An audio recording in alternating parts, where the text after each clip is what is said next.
Hello, it did not switch. Oh well, there we go. Hello, everyone. This is Planckera, and welcome to my universe. And welcome to the screen that actually shows my art instead of the starting soon screen. Alright, well, here we go.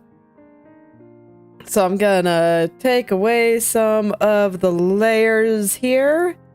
All the atmosphere and stuff will come later. I'll keep it on the animals since I'm not working on them right now. So, today I want to get into Pippa, mostly. I kind of want to have basically everything there figured out. I doubt I'll have the entire outfit figured out until I actually go to render it, just because trying to plop on a million details, as Sweet Lolita tends to have, before I'm rendering it, probably a bad idea. Probably way more painful than it needs to be, but the broad strokes I want to be there, and there are some things I want to change, and, you know, just the usual. But I think before I get into that, actually, I'm gonna hide the animals real quick. I'm not happy with where the cabin is. I think this is contributing to making the space feel kind of small. So I'm gonna move it around a bit. I'm not quite sure where I want it, but I figure it goes somewhere. Yeah, you know, sometimes art is that big. It's fine. Don't worry about it. And the other thing I want to do is, I don't know, right now I feel like she's kind of sitting there in the middle and it's a little boring. I might push her off to the side a little bit more. This way, I don't know. And I kind of want to figure out, do I want to be looking at her from slightly above or slightly below? I'm not sure yet. I get the feeling it's gonna be from slightly above, so that this way the ground looks a little more spacious, and we can see more animals running around doing animal things. But I figure first, I kind of want to get some bits of this little cabin kind of figured out. Because I don't know, I'm not entirely happy with it, and I'll adjust the path once I decide where it's gonna go, and actually in that case, I'm gonna turn my layers back on. Not the lighting layers, but I do actually want the animals there. Okay. If I'm doing this first. Because, yeah. And, you know, if I move this cabin somewhere, then I can even make this deer a little bit bigger, which I probably do want to do, actually. Let me see. Atmosphere layer I want to lock. So that this way I can safely just go and grab this little deer thing in theory. Oh, come on. Tablet thought that I lifted up when I did not. I always forget that there seems to be like this dead zone, like dead center of the pen, and sometimes I just want to go from straight on and tablet says no. So but yeah, with this kind of pattern, I can make the deer just a little bit bigger. And that'll make it look a less disproportionately small compared to this one. And I still think that's pretty cute. Unfortunately, it did kind of override the animal in the foreground here, but, you know, it's not really that important yet. I'll fix it. I forget, is that supposed to be a bird? I think it is.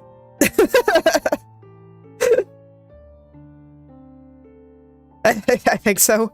I guess it is now. There we go, there's his little bird head. Okay. Just, I wanted to put it back in. I considered doing it later, but I was like, you know, having something covering the deer leg is actually important compositionally, so if I want to keep that compositional element, I better put it back in just so I don't get confused later. Okay, where's this cabin? Alright, where are you gonna live? In the handshake, do I put you off by the snowman? You know, I kinda like it just being underneath the little handoff here. Just kinda nestled all the way back here. And then I'll actually put in a little bit of perspective here. I didn't do it last time because I didn't know what I wanted to do with it, but you know, I have a better idea now, so I can do that. Let's pick out a shadow color for it.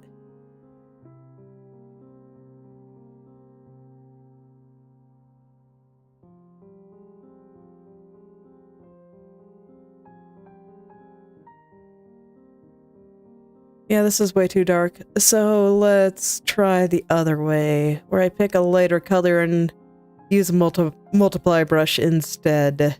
Yeah, there we go. That's more what I'm looking for. That one is even a little bit too light. There we go. Okay. So, with the way that things are right now, I think I want the house to be facing this way. I guess you can't really see that arrow, but this way.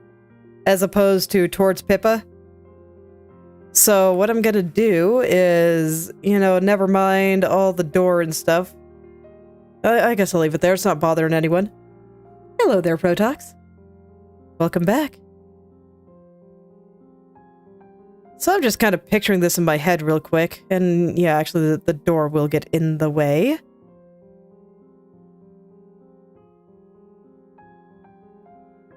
So this side will be kind of tilted away from us. This side will be kind of tilted towards us. And it'll be kind of like that. I'll make it a little bigger. We'll let it kind of stick through this deer's legs. Okay, then I'm going to fix the roof here. Because we're going to see the side of the roof now. And everything is kind of gummy and a little weird looking, but that's all right. I'll let it stick a little bit above the deer there. Okay. This is ultimately still just sketch territory. So I'm not overly concerned about things looking right. Just that the basic idea is down. And there we go. The door will be somewhere over there. So I will adjust the path accordingly. Where did I put the path anyway? Here it is.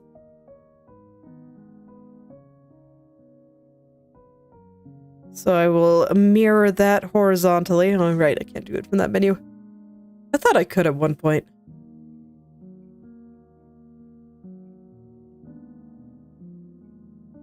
So there we go.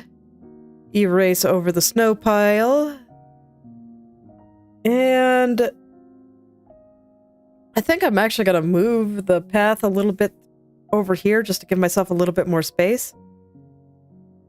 So how I'm going to do that is I actually want this part to come up, but this part to go down. And we still see a little bit of it through the trees there. And I might put a fence or something in this at some point.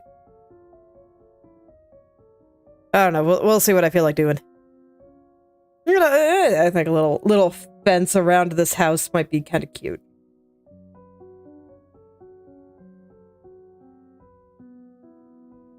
I'm still debating on whether or not this is good here.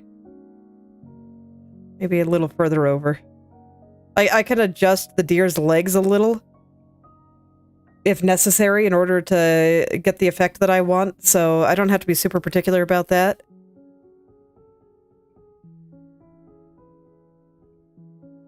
Okay.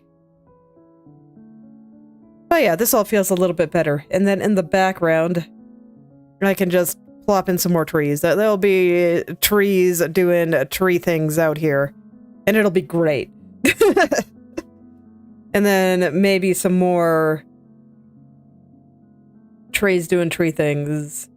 I guess I'll put it with the cabin trees. Oh no, I need you to be a little further forward. Do I not have a tree layer for that? Could have sworn I did. Do I really just have the foreground? I do. No wonder things look weird.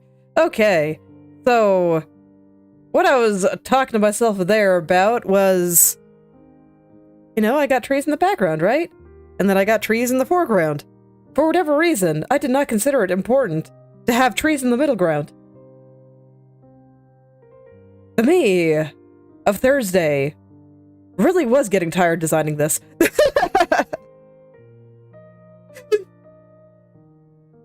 Okay. So I'll put some mid-ground trees.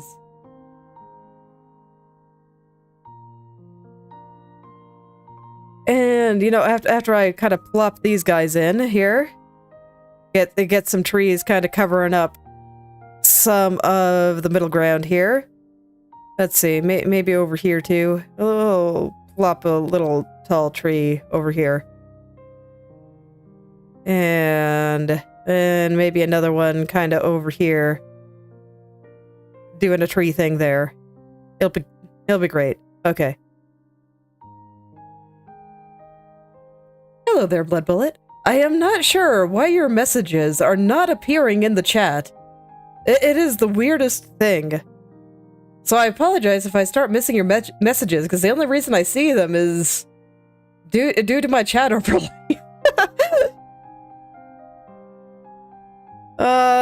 You know, let me make sure nothing weird happened with moderation. It shouldn't have.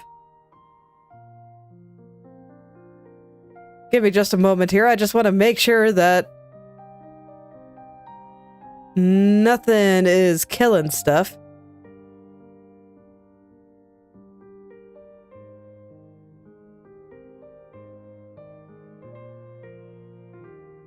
No, it doesn't seem like it.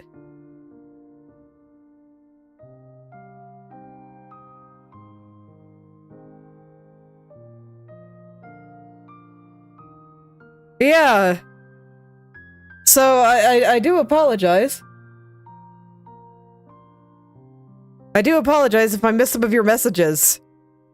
Just because legitimately I only see them if I happen to be looking over at OBS when you say your message. And you're not hidden, so you're good. So I don't know what's going on. I'm really sorry.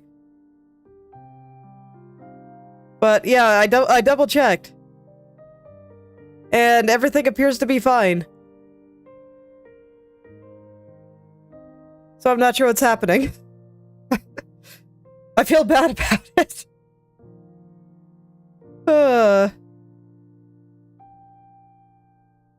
YouTube, why you gotta be this way? Why you gotta be this way? I just want to have a nice stream and a nice chat. Oh well. I'll do my best. Alright, so let's see from here. Because I moved to the cabin, I kind of want to replace it with some stuff. So I'm gonna put another little mountain over here. There we go. And I guess I'll put some snow on the mountain. Yeah, I can see that. It's like, man, I wish there was something I could do, because I always feel bad when I miss people's messages. Not being able to see them kind of defeats the purpose of, you know, it being live, right? So it's like, YouTube, if you're trying to help me, please stop. I don't want this kind of help. That's why I turned off all the basic moderation tools, because I didn't want them.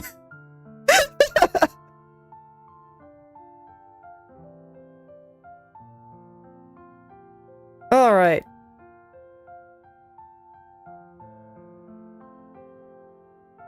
Let's see, and then I think I want the tall peak to actually be a little bit taller now. We're just gonna send them way up there. And then I can get a little bit more mountain in a couple of these areas that feel a little bit naked now.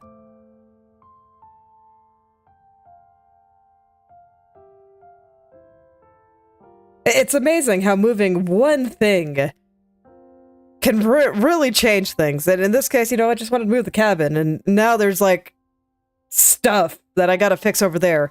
And I think I'll even move the sun over just a little bit here. You know, that's the joy of being the artist. If you want to move the sun, you can just do it. If the sun is in the way, You could just do it. I mean, that would be fantastic to be able to do in real life. There's so many times where the evening sun just kind of goes through this particular window that I have and it gets in my face, and it's kind of hard to just block it with blinds, especially if my kids want to go play in the backyard, because the window in question is actually a sliding door and it's the only way to get into the backyard. Wouldn't it just be fantastic if I could just move the sun over? Tell it, get out of the way. Stop blinding me. I always wish I could do that. Here I can. I can do whatever I want. Alright. This deer feels a little massive now. I think I made it a little too big when I adjusted its size. Gotta try that again.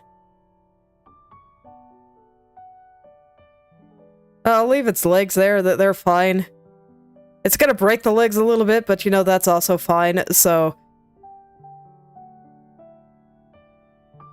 Okay, and I kind of want to give him the little hat.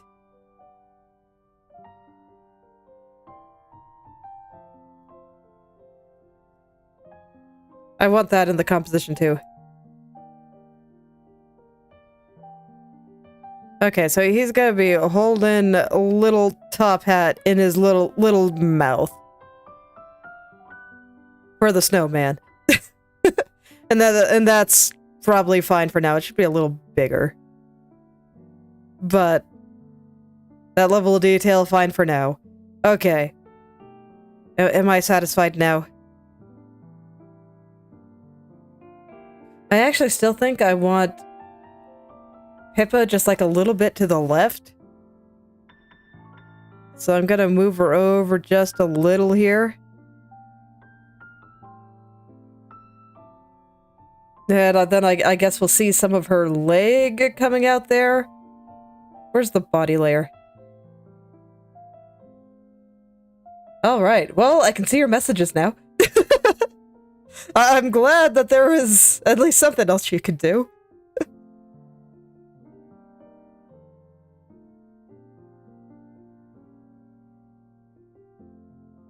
Alright, so I'll get her other leg in there.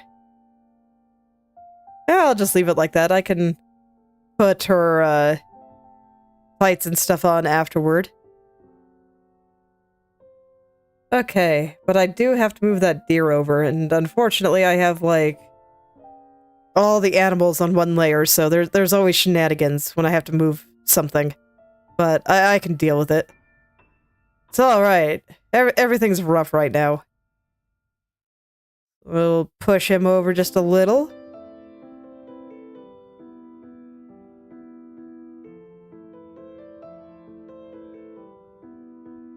And I don't really mind this guy being, like, within the mountain. I didn't want Pippa to be within the mountain, but I don't mind the deer being within the mountain. That's fine.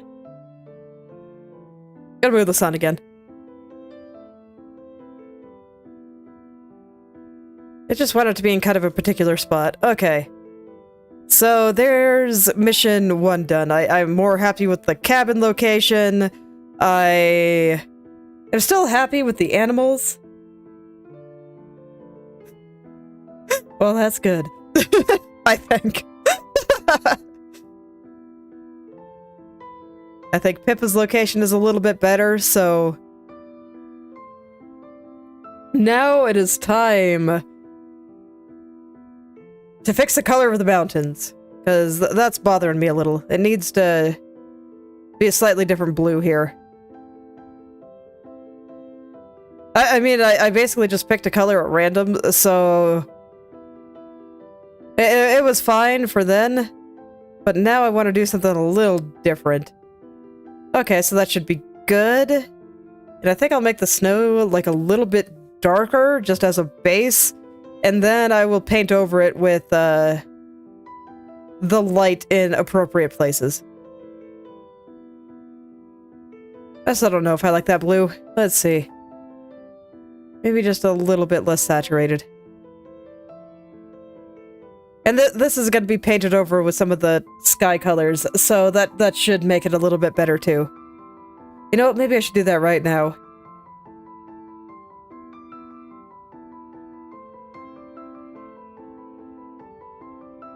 Okay, so how do I want to do this? I think I'll just use the airbrush for now. Make sure I actually get some sun color in here. And I'll put this onto hard light. And I'll just kind of brush over things. Maybe a little more pink.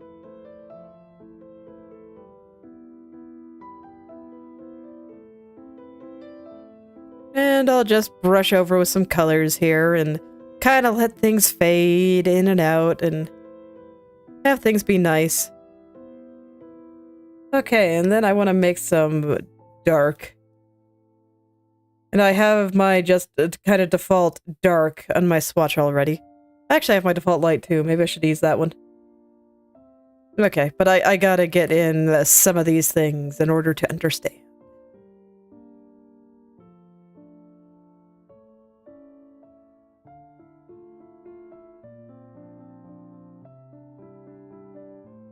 And I'll make them look nice later, but I just want to get the basics in.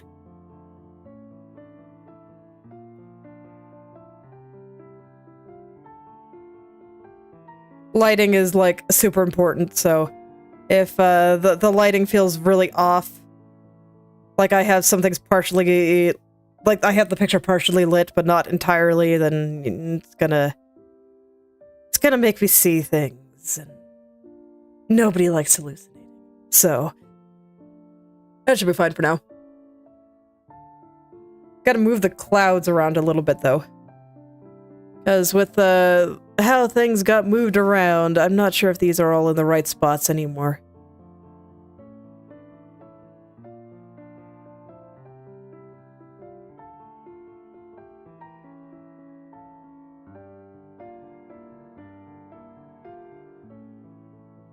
Yeah, there we go. That's a little better.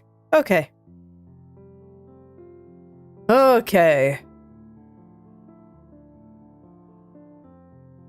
So with that, I'm going to adjust the location of the shadows over here a little bit. I just want to move it a little further away from Pippa's foot.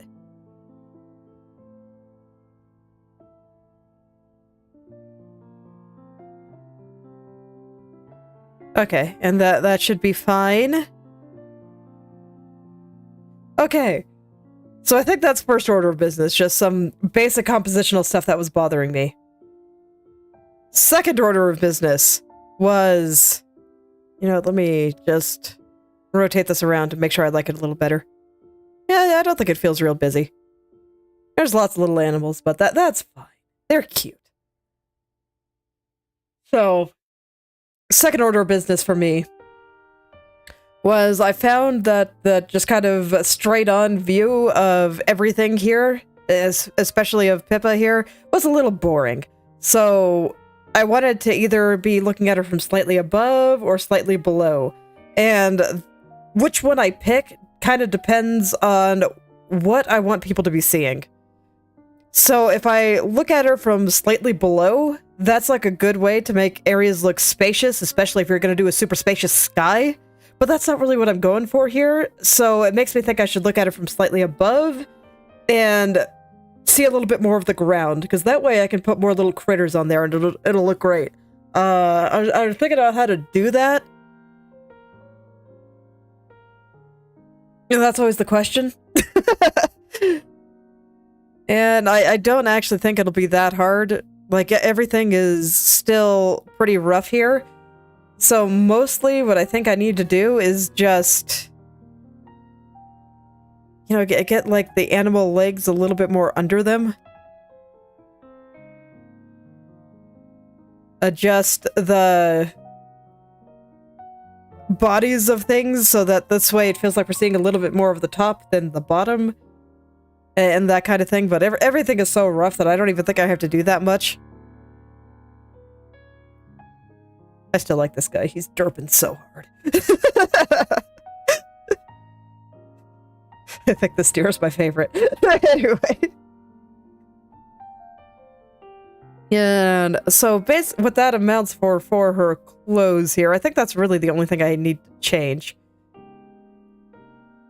Is that her hair should be a little bit more prominent.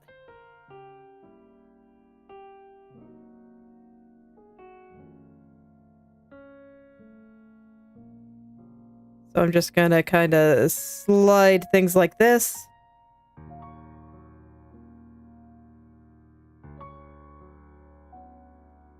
And it's not going to look that different yet, but I'm just making the few changes that I feel like I need in order to actually make this feel right. And then I lower the eyes a little. Right now, they are also super far apart. She's got a pretty extreme case of bovine eyes here. Okay.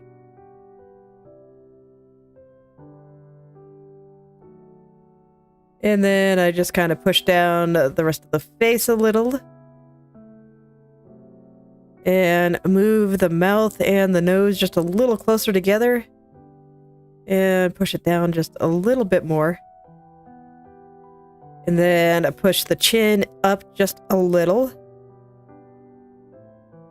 I could probably even afford to move the nose up a little higher, but something like that. So again, kind of subtle, and it'll probably be that way until I render things. And then the little bunny on her head, we'll see a little bit more of like his back.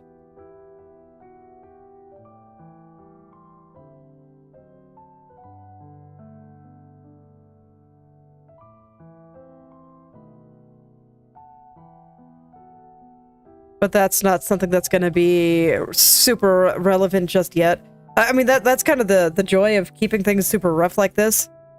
And the fact that I think in silhouettes rather than shading means that the big thing that's going to end up changing the perspective a little bit is not on here yet. Because that's going to be, you know, how I shade things and how I show where the plane changes are happening. But I'm just kind of getting the basics of the silhouettes in here, because that'll make things easier for me. So on this little bird, I pictured this blob as its body, this blob as its tail feathers, and this blob as its head. So I put the head a little bit lower on the body. That'll make it look like we're seeing it from a little higher up. Yeah, I can't really show you on my model. If I make a version 2, I hope to someday, I will be more particular about my turns here, so that this way I can actually demonstrate some of the stuff with my body. But, yes. When you see things slightly more from above, you'll see, like, less neck, for example, and less feet, and that kind of thing. But in this case, it's very, very slight, so it's not going to be that strong. Okay, and then I wanted to do another pattern with the dress here. So, you know what? I'm bring this part onto another layer. And I'm figuring this out design-wise before I go in and adjust the perspective. Just because I think it'll be easier to do once I have the whole thing designed. I do think it's mostly designed, though. A lot of what's left is just patterns and stuff. Okay.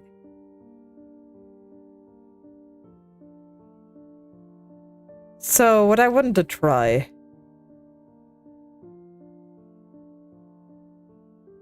was a little bit more of this kind of pattern. I'm gonna leave a little space. No, I'm not. So we got some floof. It's a little puffier. And then, rather than make a, like, pink undercoat here with little bunny shapes on them, I'm just gonna put it directly into the floof. In a few key points. Namely the bottom, where it's the longest, and then the top, where it's the shortest. Yeah, I think I actually prefer this. And then instead of having this part be pink, I can leave it fluffy. And just put some kind of pink decorations on it, like the little X'd out eyes. Actually, no. This is correct. And a little pink in the ears.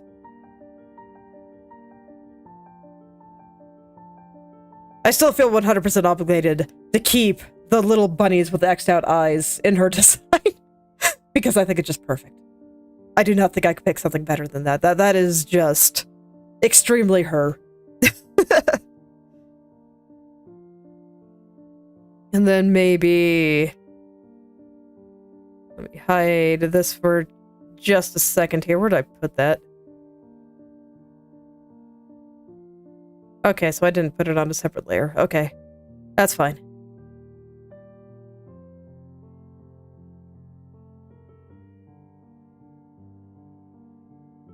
This kind of shape.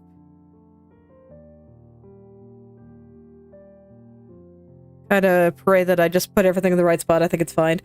And then maybe some little yellow ribbons. Or maybe I should just leave them like cotton balls, but yellow. Or dangly with little cotton balls at the end. Is that too much? Okay. I need to do this on a new layer so that this way I can test different patterns. I'll start with the simplest, since I typically start a ribbon with a little ball in the middle anyway. God, there is so much layer spam here. I can't wait to just kill off some of them.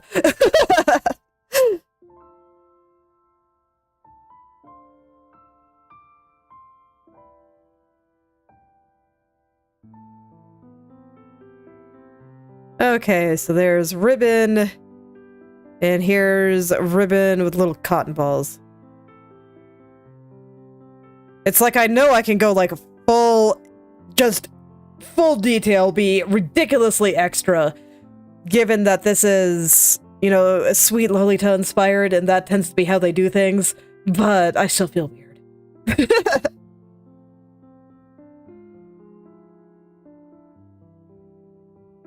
Then like a little bit of ribbon weaving between all the ribbons. Okay, and now I can start taking away details and see which parts I like best.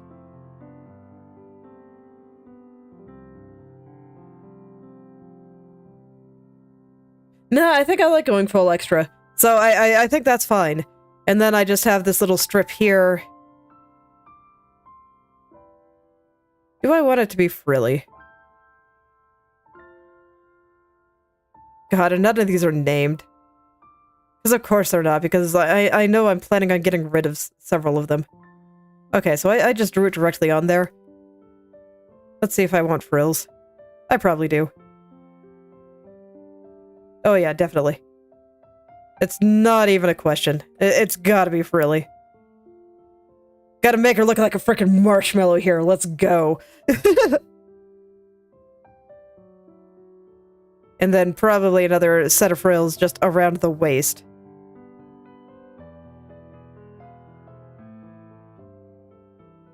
And then up here, I like the idea of a little fluffy spot where, like, buttons would go. And then, of course, if I'm going to do that, I have to put buttons on there. They're just going to be little bunnies. Of continuing the pattern of bunnies with X'd out eyes. I'm not going to draw the X'd out eyes yet, though, because they're really small.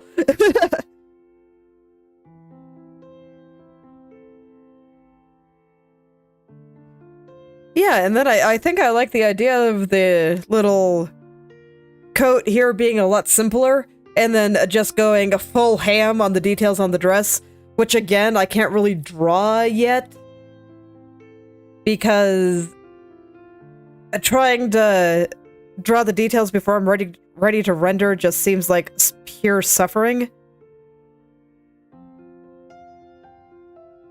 Okay, let me see what my other pattern looked like.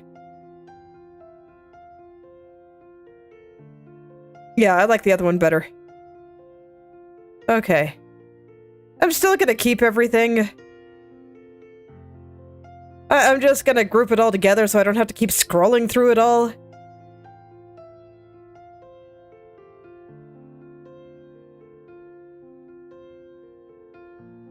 Okay. There we go, because, yeah, scrolling through all that driving me slightly crazy. Alright. But yeah, now that I have the basic idea there, let me see if I can kind of give this more looking from above energy.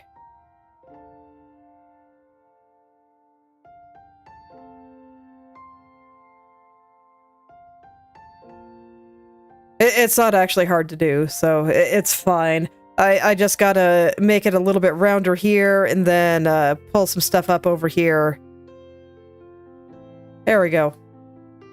And then at some point, this foot needs to be like a little further under her. Where am I putting like all of her body parts and stuff?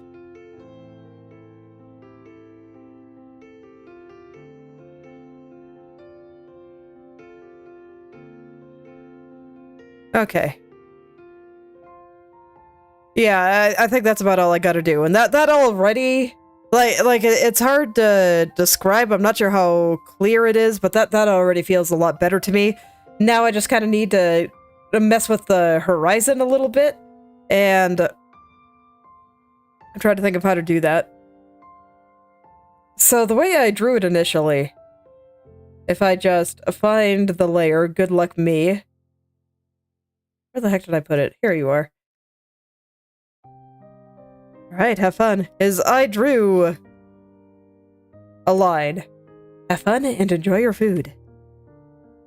So I just drew this, I colored it in, and that's kind of how I determined the shape of things.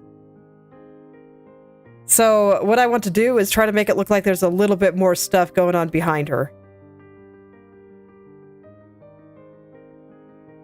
Oh.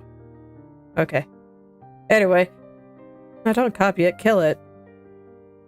Remove. Remove. No, you're... Remove. Thank you. Okay. Me, just clicking the wrong button all over the place today. So... I still want to keep, like, all the stuff in the back about the same. But I need to make this plane out in front look a little bit flatter. And like we're looking at it from a little bit more above. And I think that'll be easier to draw than to liquefy, so let's just do it. So rather than, you know, hill shapes like I've been doing, I'm gonna round this out a little bit more and kind of minimize the hills a little bit.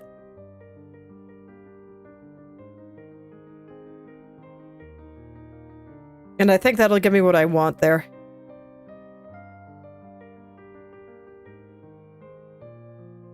And then, of course, all my colors are going to be super messed up for a bit. That's okay. They were mostly placeholder colors, so it's fine. I'll just plop some back in just so it doesn't bother me and all that good stuff.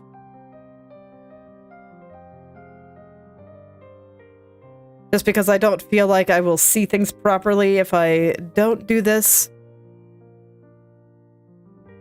Put some nice shadows around her feet.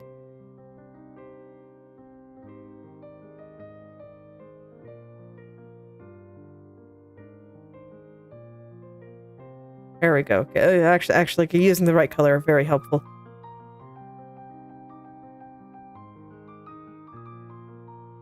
And I'll just put lots and lots of light out here.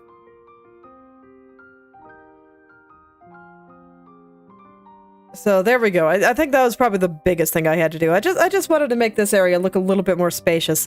And I want to let the light really catch it so it almost feels like we're seeing the part that's going downhill.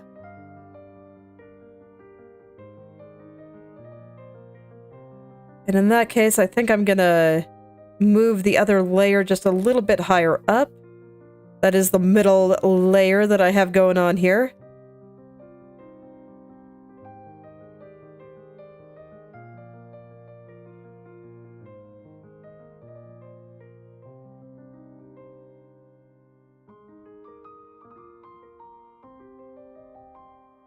Okay.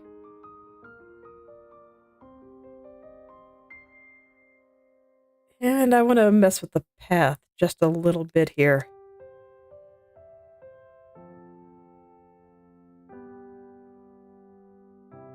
let's see, foreground in the way right now. While I try to get this path doing path things that I want it to do.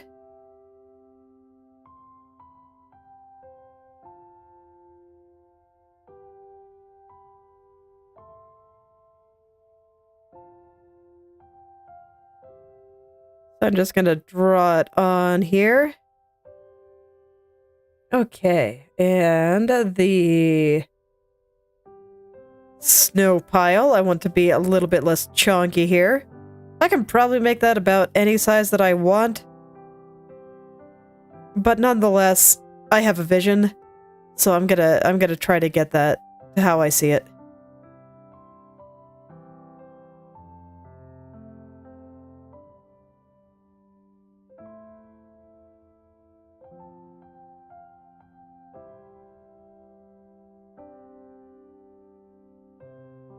Okay, we're seeing it slightly from above, so I'm gonna put a little bit on this side too. Just a little, though.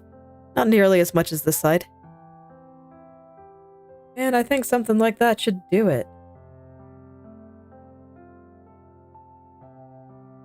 Yeah, so like I said, changing that perspective, considering I didn't want to do it too much, not hard at all. And I think I like the design I got going on the dress here, and her boots. So that's probably about all the designing I really need to do.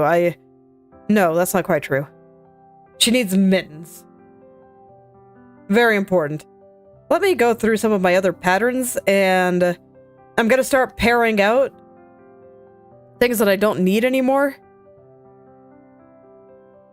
Yeah, I definitely prefer the shawl there, and I'd like the big one. So I don't need those.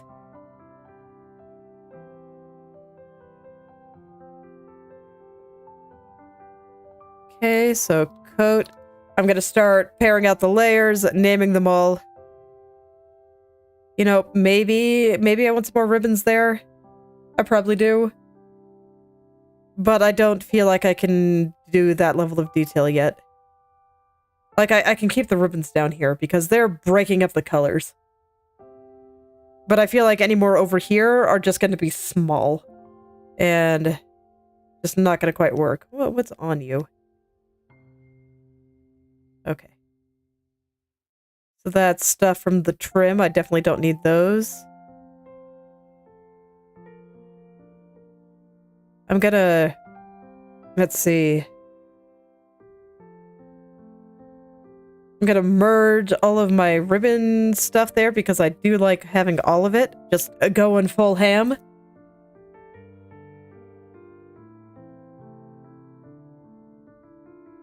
Okay, this should not actually be its own thing. I just had it there so that this way I could check to see if I liked a particular pattern on this fluffy white bit.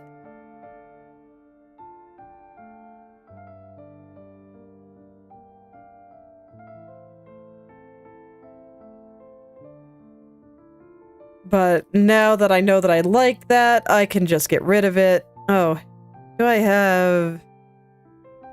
Okay, you're not actually dress trim. You will be, though, so... Okay.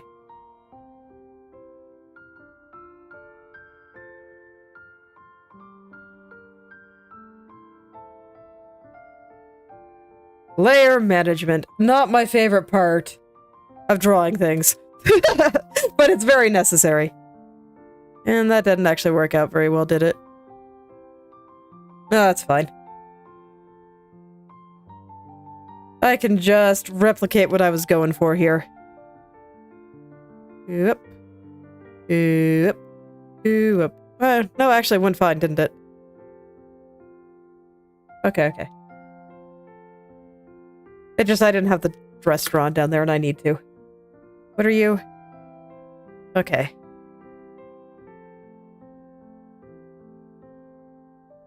Call you bunny decor.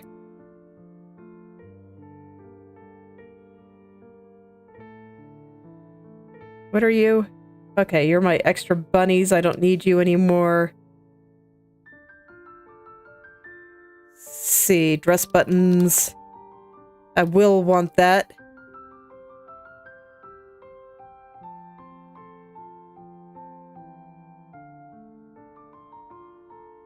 button holder, and I'll have some like extra frilly stuff on there eventually, but I don't want to draw it yet. I feel like that's getting too much into details. Whether or not I should even have these frills drawn is debatable to me.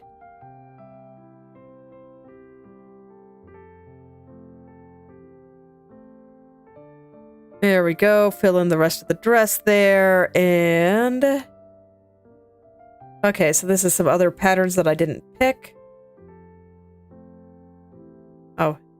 Did it duplicate it again? It did. Why does that keep happening? And what are you even doing?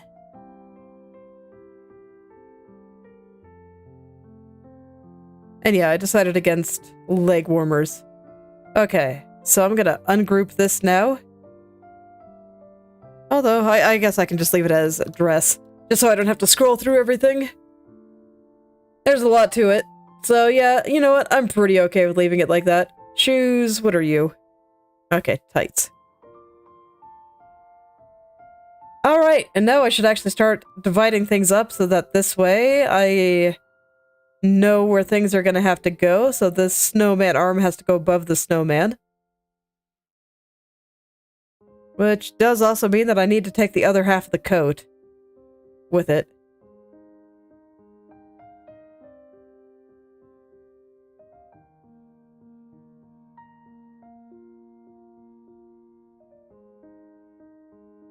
Alright. I'll just call you Snowman Coat. Since I'm not going to put a coat on the snowman, he'll get arms and stuff. But no coat. No coat. Okay. Now then.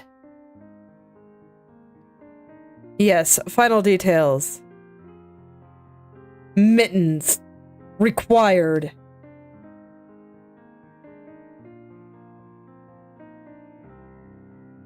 Required for cute, fluffy winter outfit. You gotta have cute mittens. I feel like this is not optional.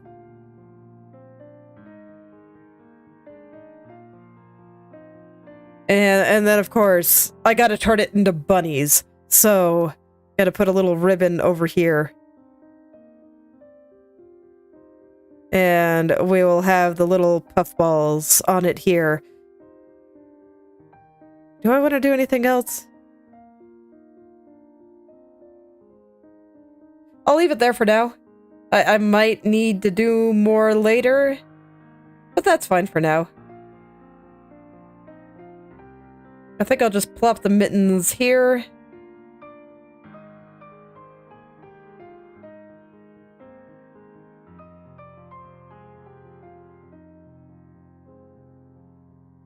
There we go.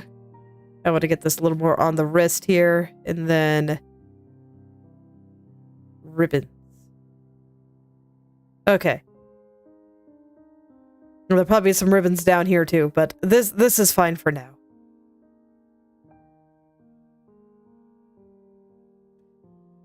Alright, I think design-wise, like, I can be happy with that. It looks very marshmallowy. Should have a lot of things going on when it's all done. And... yeah. Let's see, I feel like her legs are a little short, so I'm gonna lower the boot just a little. And then... I want to change the shape of it just a tad to, again, make it look more like we're looking at it from above. So I'm gonna wrap it around this way. And that's all I really gotta do. It's nice and easy.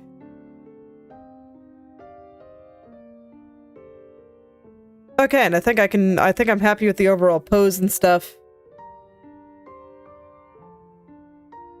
I think I fixed all the compositional issues that I had. This looks much better, and at some point I'm just gonna be able to decorate it with, like, all the animals. This guy, derping in the background, now looks like it's trying to eat her mittens, and it's very funny to me. So I'm not sure if I'll keep it like that, but I don't think that matters too much until I actually draw the character. So, you know, let's go do that. I think her proportions all look okay. If anything, I'm making her look a little bigger, or that her head is a little bit smaller relative to the rest of her body, but I'm okay with that too. I still think it looks okay. A little bit more adult proportions compared to the more childlike proportions in her actual model. But even then, I'm pretty sure she's still only like 6 heads tall, so still very much on the cute end.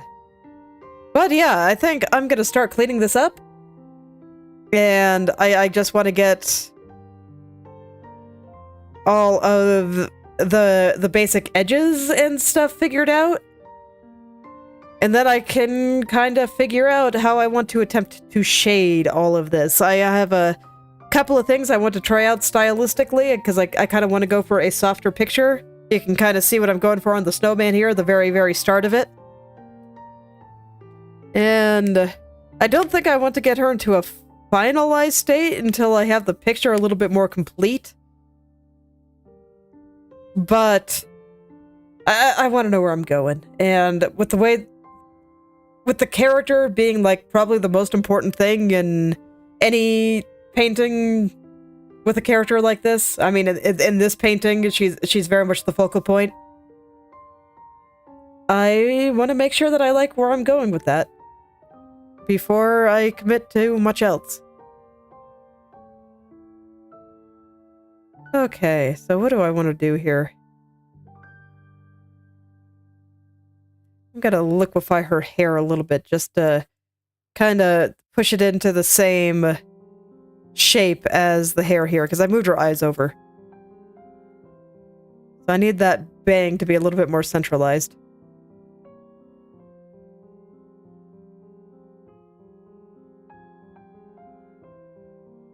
So let's get that on over there. Let's see, how does it interact with her cheeks and stuff? So let's see. Yeah, it goes not quite halfway through her eye. It'll be a little bit less than that here.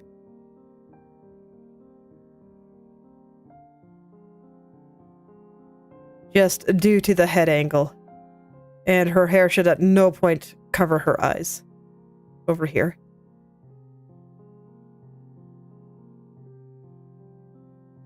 Okay, and then I just pull this over just a little. Let's curl it a little bit, make it nice and cute.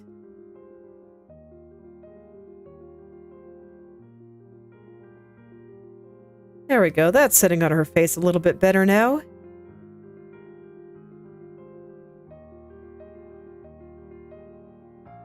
This hair should not be covering her eyes at all, I don't think. Oh, I guess I could see it covering them a little. Let me double check. Yeah, covers just a tiny, tiny bit.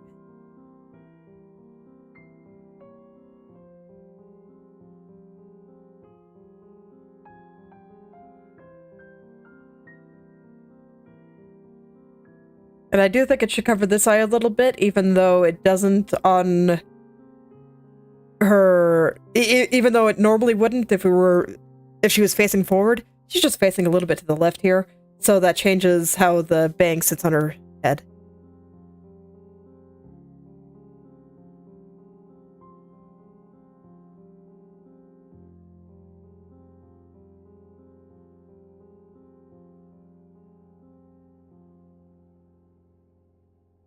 Okay.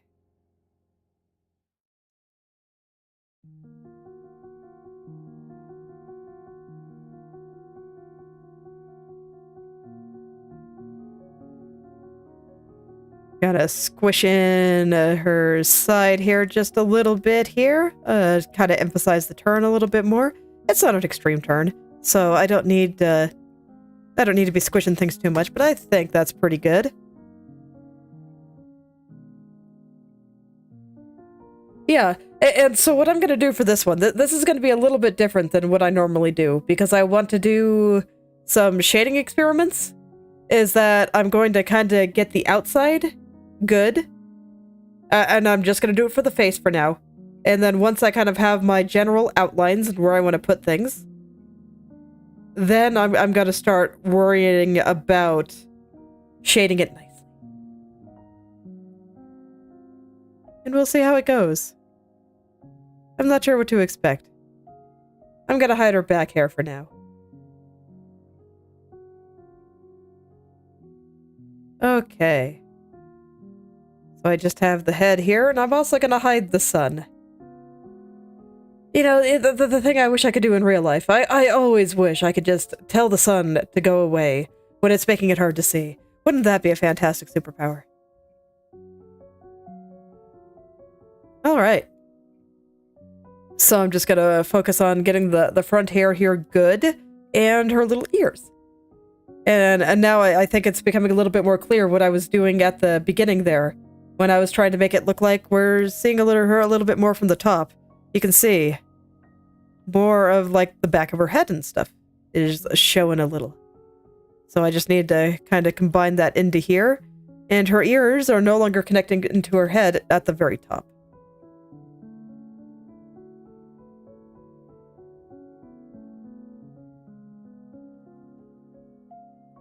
So that's just the kind of thing that I was going for here.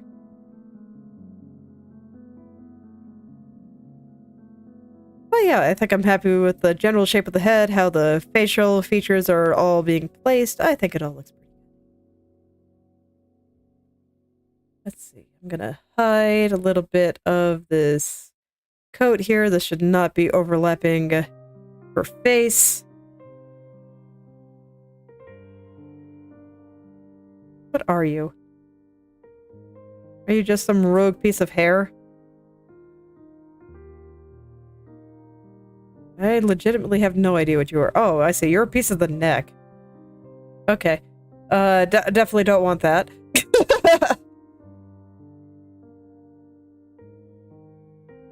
There we go. I'll attach the neck later. It's fine. She doesn't need it right now. I'll give it back to her later. It's fine. While I go in and kind of just figure out the rest of the shapes here. Stop being at 133% because that'll make everything look bad according to my eyes. It's just how it works.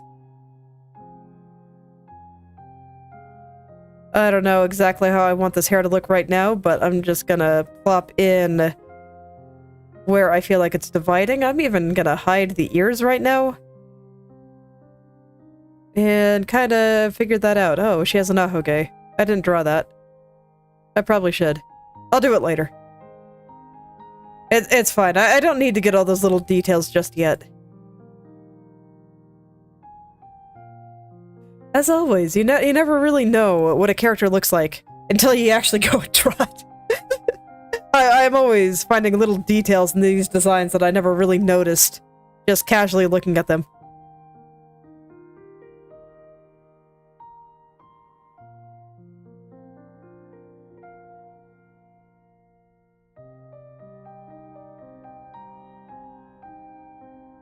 This is a cute little face. I really like it. She looks so happy. You know, I'm kind of glad that I can just draw her just being happy.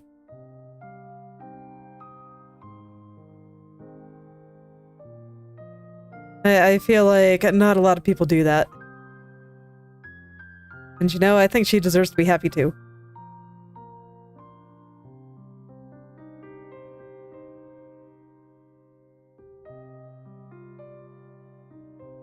So I kind of want this part to look like it's protruding out just a little.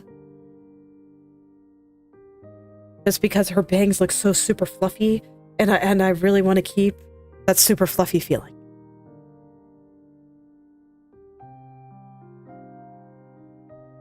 Locking the layer for a moment so I can kind of figure out where that slight divot in her front bangs is. So basically, you know, I should probably actually just draw the bangs, because I just see this little bit right there. So you know what, before I figure that out, I think I will just go ahead and draw the bangs. She looks surprisingly cute with short hair like this.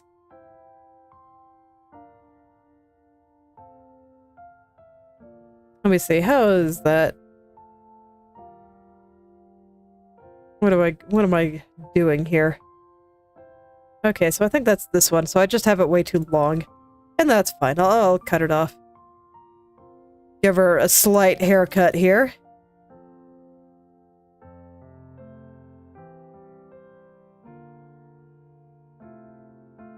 There we go.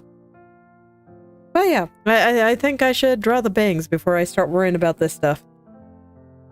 Let's get the rest of that little structure down.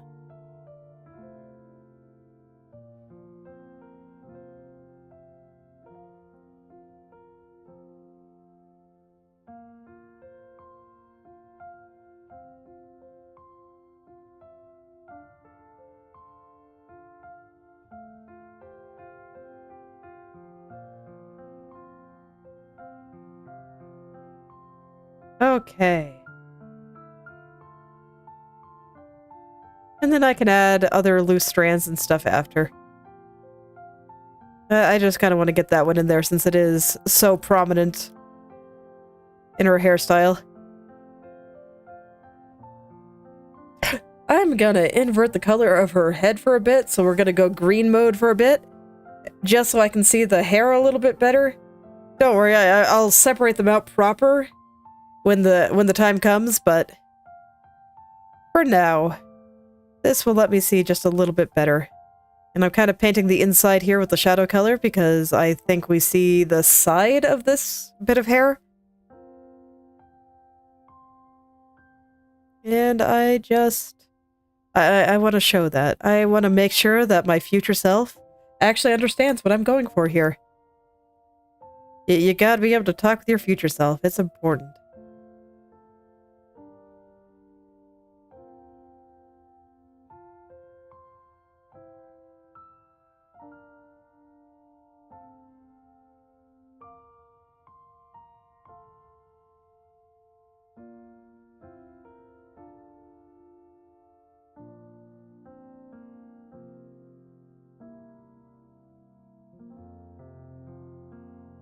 Let me see. I don't think that quite fits the impression that I get there. Although, no, it's accurate. I just need to make the top one a little thicker. Okay. I also don't really want it to be covering her eye there. There we go.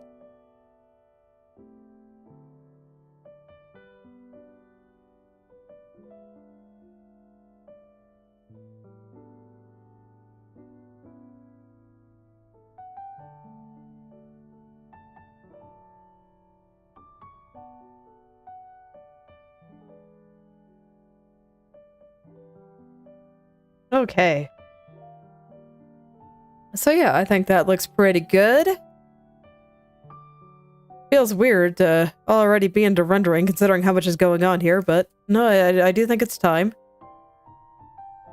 Okay. You know what, I should pull up a reference here just so I don't have to be scrolling back and forth so much. So give me a moment. I'll keep my other reference on the page just so it's easy for everyone to reference it, but you know, whenever I scroll over there, but man, I don't really like scrolling back and forth as much. Okay.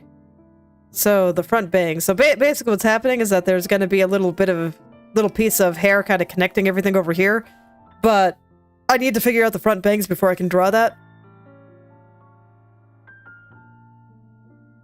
So let's see.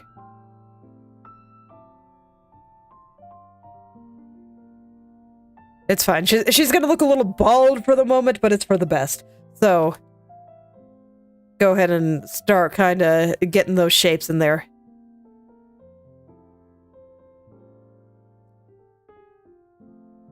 That's why I wanted to find another reference I could look at a little bit more easily rather than having to scroll all the way back over.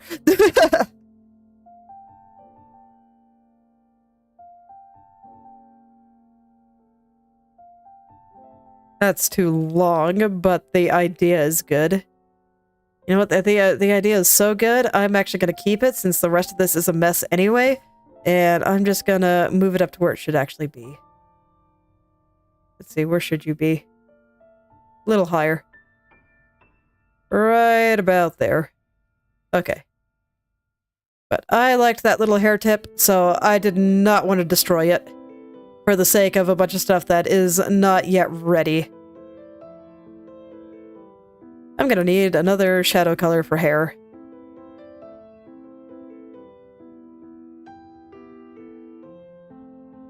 But that is fine. So basically, this gap here that I'm making is going to be for where I put the little bit of hair kind of connecting in here. It'll be something like that eventually. But I'm just carving it out for now, so that I can focus on the structure of all the rest of the hair.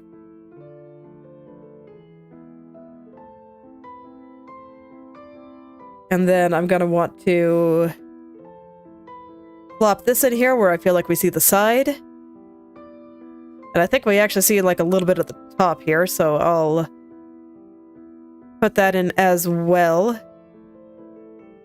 And then here, this guy will come out like this, sitting on top.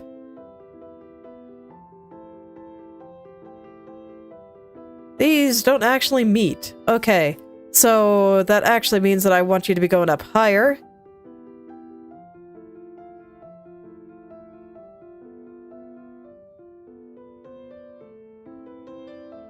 Okay. And there, now they no longer meet. And then once I put in the other hair there, it'll make sense then.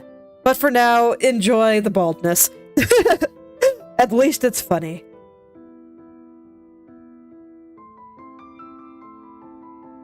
Okay. And then they should all kind of meet up in the middle here.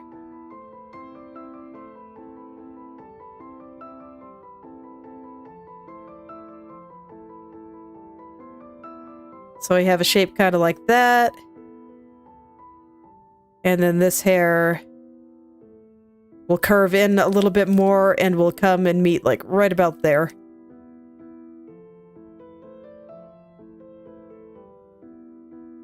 See, this is why I wanted to draw them separately for now. I'm having an easier time understanding what's going on here. And hopefully I'll be able to sculpt the hair a little bit more easily, and I won't have to spend an eternity and a half on hair. I mean, I will. It's an anime girl. It comes with the territory. But maybe I can just spend an eternity instead of an eternity and a half. It's a little better.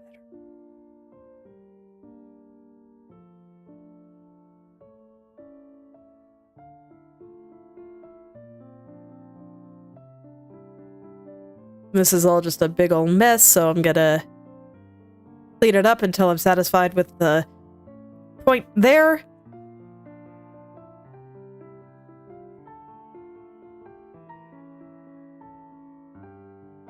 Okay, and I'm just gonna delete everything over there. So this way I can get this big sweeping one looking very nice.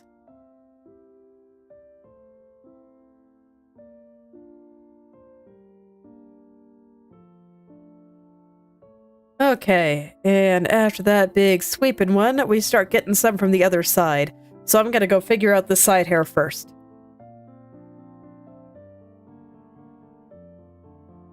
Okay. So this will come down and kind of go around her face. We got a little bit of... There's actually like a little bit more hair underneath here, but I haven't drawn it yet. I'm gonna draw it at the same time as when I do this. And just get all the hair that's kind of underneath at the same time.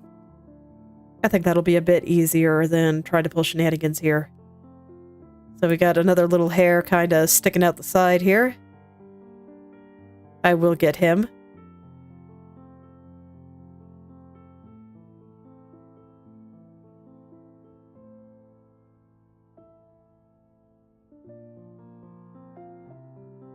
Okay.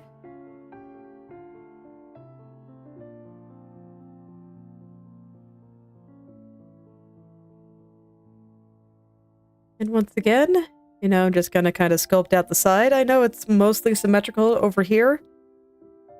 Only mostly, though. Like, this strand does not exist on this side.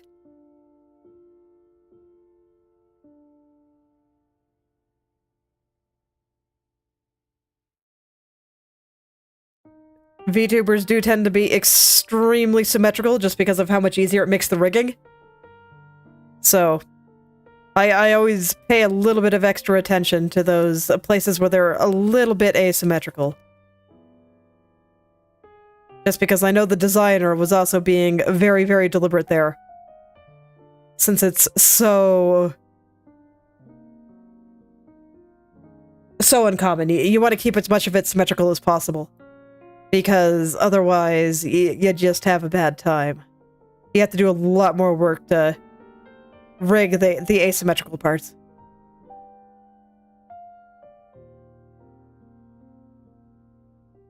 This is actually a little thick, so I'm gonna thin it out just a little here. Then I can draw the other part. And this one should be a little thicker. And I'd say that's wrapping around her face very cutely. I approve.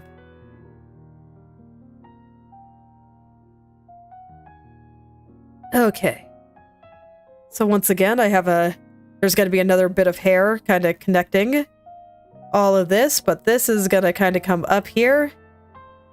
And let's see, about where does it go? Probably somewhere like right here-ish. So that'll be where I want to cut things off.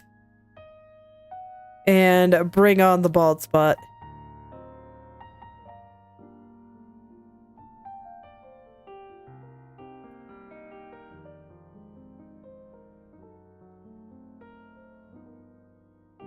And then there'll be a little bit of hair kind of connecting it underneath. But the rest is space for the bangs, and I think that should be plenty of space. So let's have them sweep on over.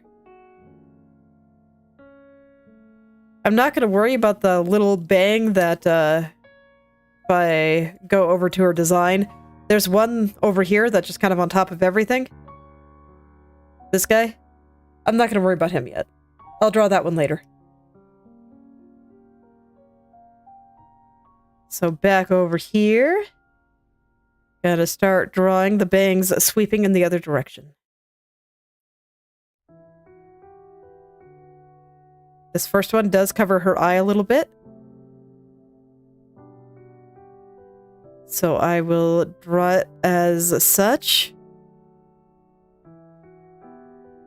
And I'd say I have it the correct length, just not the correct thickness yet. This one is pretty thick.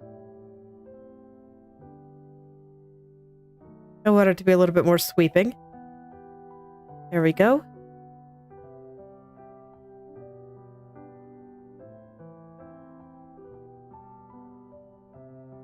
This next one goes into the bang on the other side, like that. And then this last one actually just kind of gets lost. So it's just gonna kind of go in.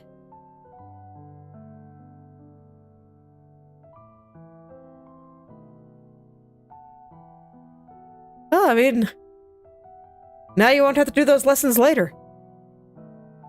So congrats. Alright, and then this area in between is filled in. I'm just gonna fill it with shadow for now.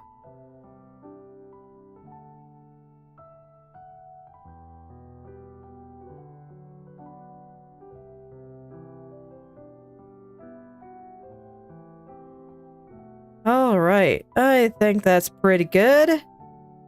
I think that looks like her bangs. So now I just need to get all those little underneath parts of her hair. And I think I'm going to do this on this layer. So I had this layer for other reasons. But I'll just go ahead and plop in some of these other bits of hair. So that this way I don't have to put them on the same layer. It'll make my life a little easier.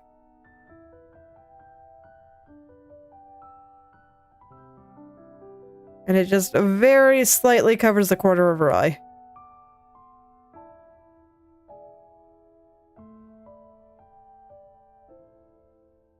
Okay.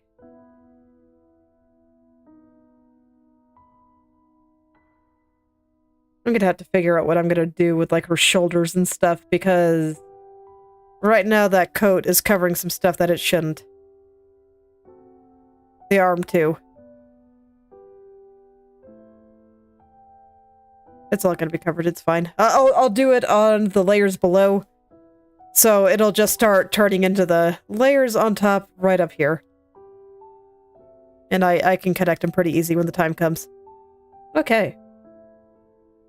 Now this hair here, I'm still gonna keep just the wrong color. It has a gradient, and I just picked a color for the tips to get this one.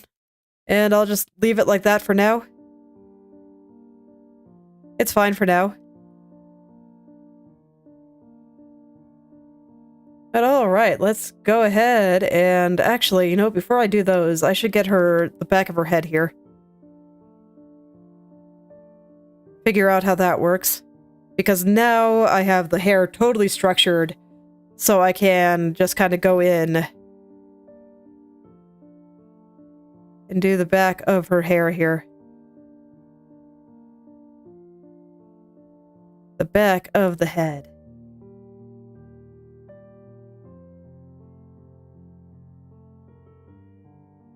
I want this to be just a little bit flatter. She's not really super bulgy there. There's only a tiny divot. And I'll worry about some of the overlapping hair on the ahoge later.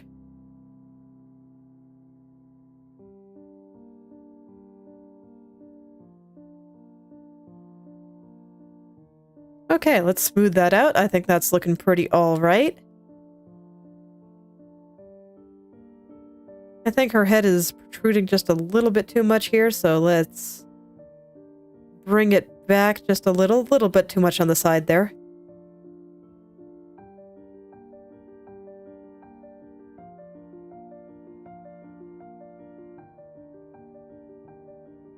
And I'll just gently carve away at it until I'm happy. Just carving away at the head. Just so she doesn't get too top-heavy there.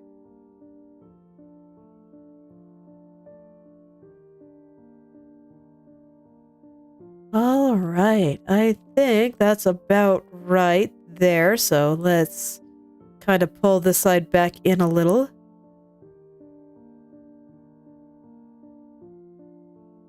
I do kind of have a habit of drawing the back of the head too large, so I'm trying to be careful about that.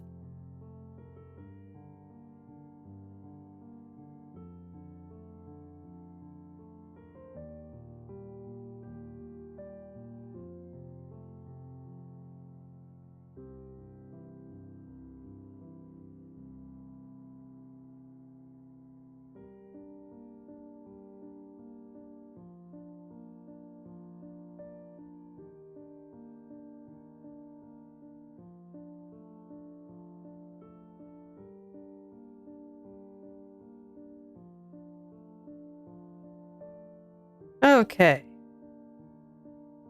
Okay.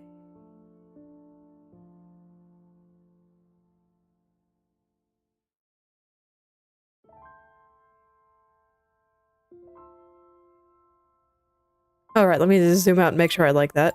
You know what, I'm gonna fix her head now. We're gonna get out of green mode, and she can have a normal skin color again. No, I do feel like I shaved off too much of the back of the head there. Let me put a little bit of that back. Mostly on the top. I think the side is actually pretty alright. I just want a little bit more on the top here.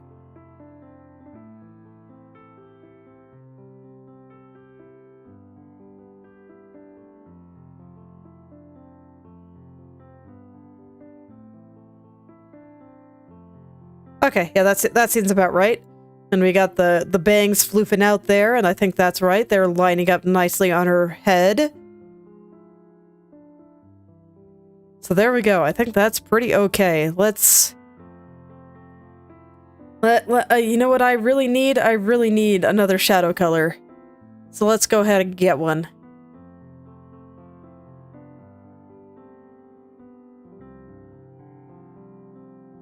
So probably somewhere around here. No, that's way too dark. In that case, maybe I do want to do it like this.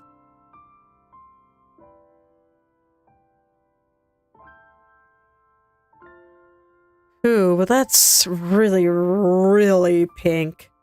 That's like extremely pink. Okay.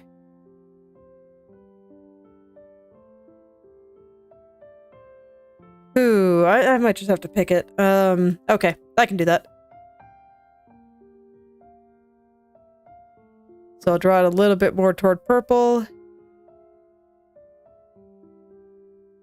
A little bit more saturated, a little bit more dark.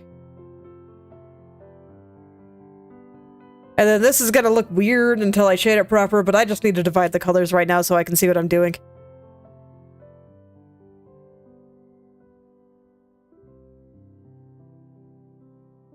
Okay, that works. I'm gonna add it to the swatch. I think that's a fine color for just the absolute darkest spots of the hair. I need to be on the swatch layer. That's actually important. There we go. Oh, did I already have a darkest color picked? No, that's the skin, not the hair. Here we are. Darkest color for hair.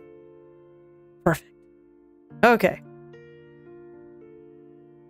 Where was I?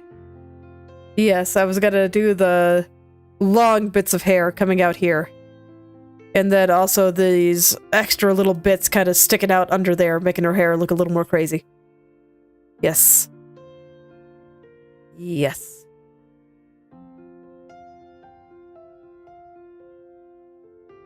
Okay, so what does this look like?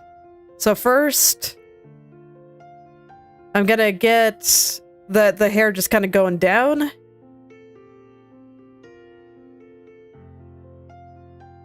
And that's where does it start and where does it go?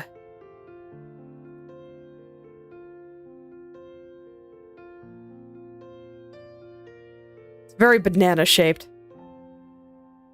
Very, very banana shaped. You know what? I'm just gonna erase a bunch of this right now. I think it's kind of not working for me. It's not curving right, and it's easier to make the curves from a fresh state here.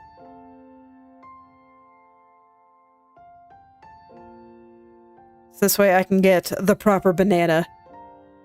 Let's see, you should actually be a little bit further to the side there. I just realized I drew the middle one. And this way I can just do this. Yes. Yes. That's much easier than about anything else I could do. Yeah, and I'll get shading and stuff on this later. It's not really important right now. Because I've got some experiments I want to run for the shading. And I just want to focus on the outlines here for now. I'm going to do that for her hair and her entire face. Because I kind of want to actually start with her face this time rather than the hair. So that's really different from usual. But I want to see if my ideas for a softer style of shading will work.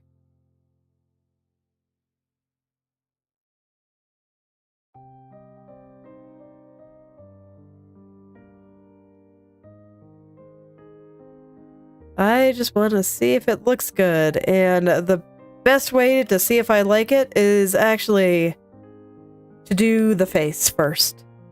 And if I do like it, then I will apply similar techniques to the hair.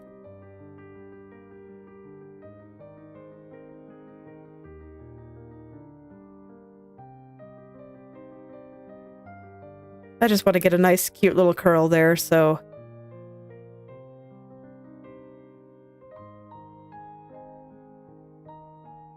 Gotta be cute. And here, I can curve things as much as I want. Here, I want things to be curly and cute. As opposed to all the angular stuff I'm going for with Malice.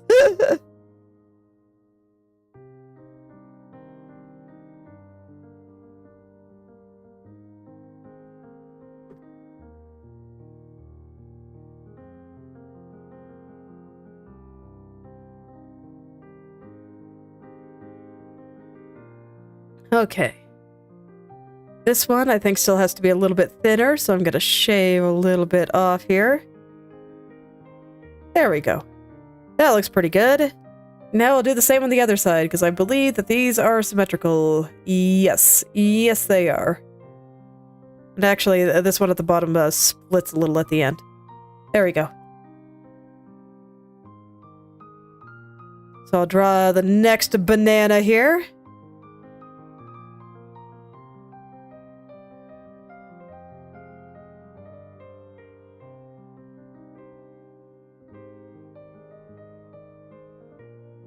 Okay, I think that's all right. So I'll start there. Kind of smooth it out and get the next couple of strands in here.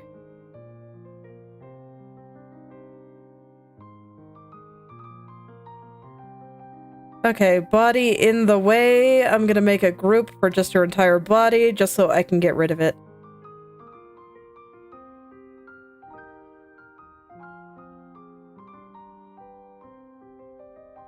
Bring the hair back and... body. No, not boy, it's a body. There we go.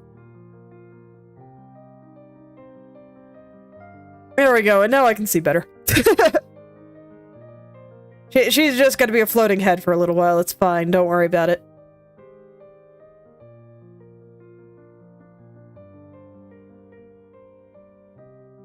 Don't worry about it.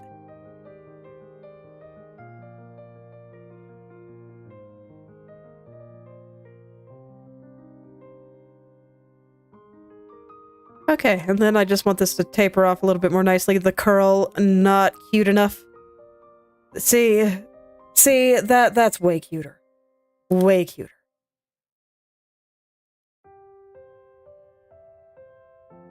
So now I just gotta clean it up and just perfect the adorableness. Adorableness quota is still insufficient, but that's okay. A little bit more shaping and it'll get there.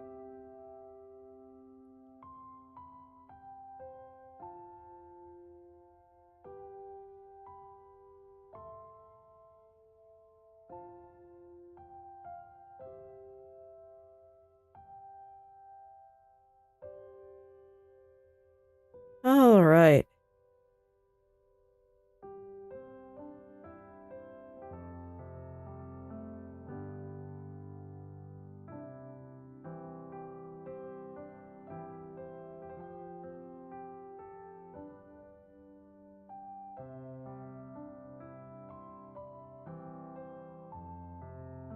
Just gonna carefully shave here until... once again, it is a cute little curl, and it's doing exactly what I want. And then at the end, I will add the final strand.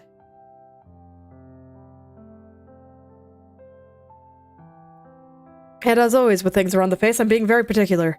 It must be perfect. Always. You don't mess around when it comes to stuff on the face, or near it. It must be good, or the girl will not be cute.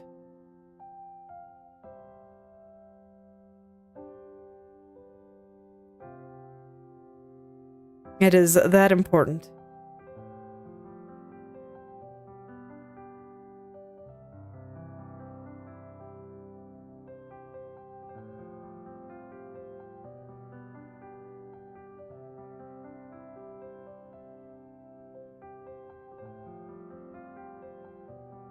There we go. I think that's pretty good. So I guess I can give her her body back. I guess I'm feeling generous and I can do that. Okay, and yeah, I got a little bit more hair on the back of the head there. That's probably not actually a good thing, but I'll give her the rest of her hair back later. This hairstyle is surprisingly cute. I'm actually very surprised. I do think it's kind of cute. Alright. I'll put her ears on. I don't really need this watch right now. I'm gonna invert the color on the ears. I'm just gonna leave them a flat color for now. I just want to make sure that they are wrapping around the head properly. So the way it's actually gonna work, I think it's something like this. Where it goes behind that part. Oh. I didn't get the color. There we go.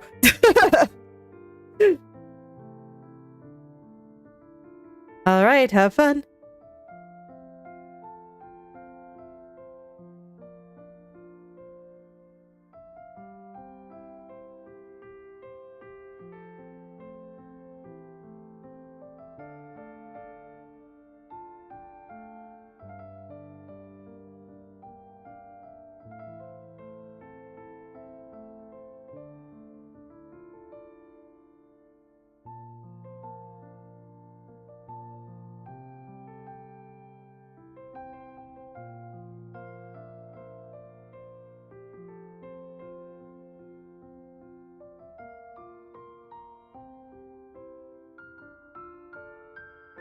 Okay, and I just want to get the curve on these ears just right. I think I have them a little bit too top-heavy right now.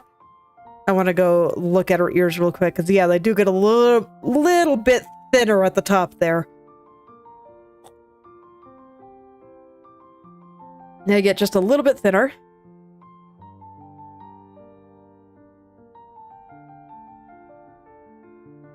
So I want to respect that. And just get that curve absolutely adorable. I will put the fluff in once I'm satisfied with the curve. In fact, I think I'm gonna do that on both ears before I put the fluffy parts in. As always, structure before details. The fluffy parts, they're important, but not yet. All right. Well, yeah, thanks for stopping by. I hope you have a wonderful meal.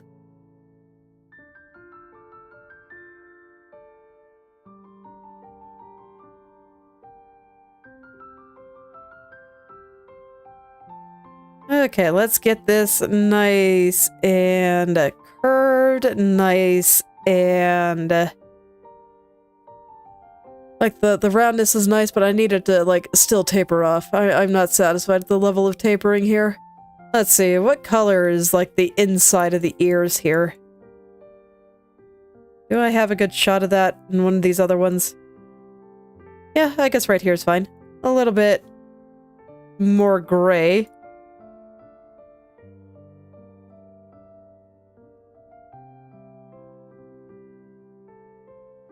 Unfortunately, this means I can't color it, so I'm gonna have to invert the hair, but that's fine. I can do that. And then the kind of center bit. How thick is that? They are quite thin.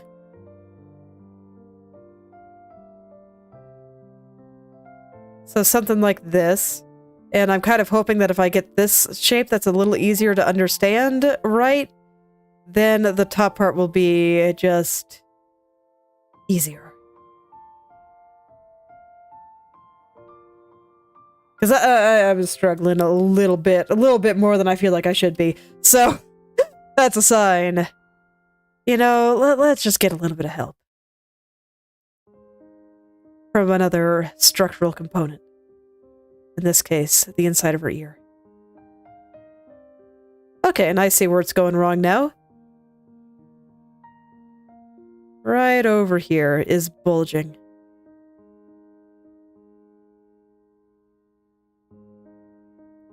It's good. I wouldn't have actually guessed that was the issue, so I'm glad that I decided to put the insides in.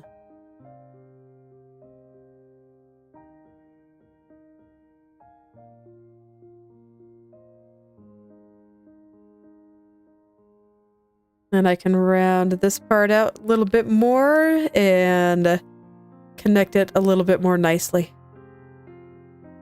There we go.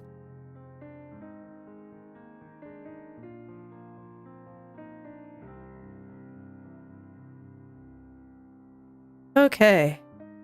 And I'm going to do the same here. I'm just going to plop in the center part. It's thin. Thin relative to the rest of the ear. I'm kind of paying attention to what I did over here and changing the angle slightly, since I do think that the angle of this ear is a little bit different.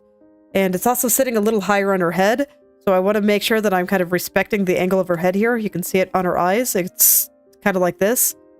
So I want it to kind of go like that too. So you can see that I have this ear much too short.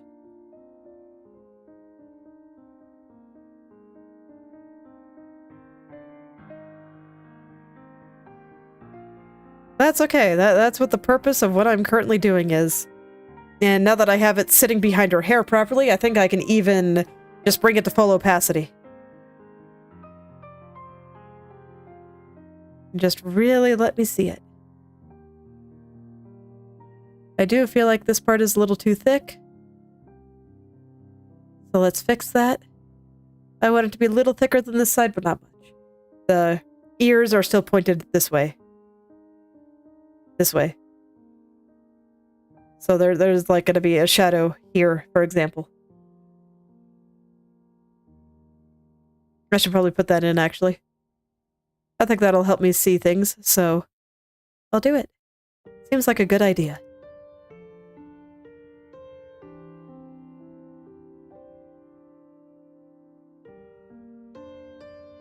Okay. I don't think I have a shadow color for the ears yet. I don't think... Do I even have the ears swatched? I don't think I do. So let's do that before I forget. So let's see, this is eyes. What are you? Yeah, eyes. Okay, still eyes. So I'll put the ears over by the hair. So there's the outside and the inside. And now I'll just pick a shadow color for the outside. I'm not going to worry about the inside yet. I'll worry about that a little later. I think that's a good color.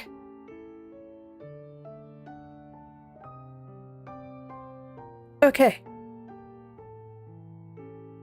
So back to my ears. I can plop the shadow color just right over here. Gonna hide the swatch since it does cover up the ears. And right over here. And then there's going to be a little bit on the inside of the ear here. And here. And a little bit on the bottom of the ear here, since they're kind of going behind her hair. There.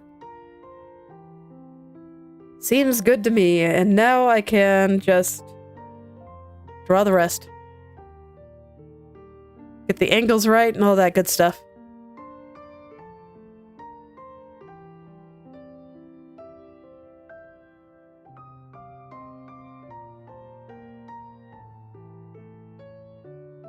Let's get the angles right and all of that good stuff.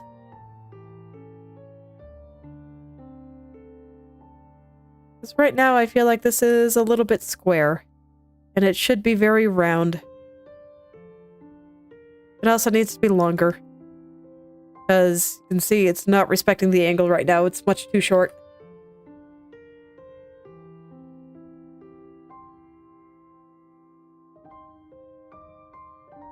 And don't worry about the back part shaved off. You know, don't worry about it. I'll fix it. It'll get better. Right now, it looks like maybe one of those deers took a little chomp out of it, but it's okay. You can just pat him on the head and go, oh you, and then fix her ear. It's okay.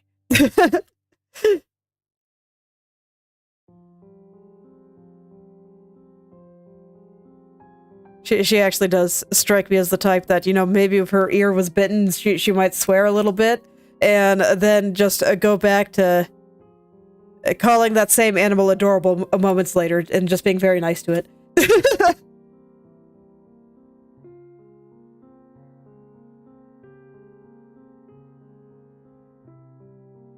Then maybe turn it into deer burgers later.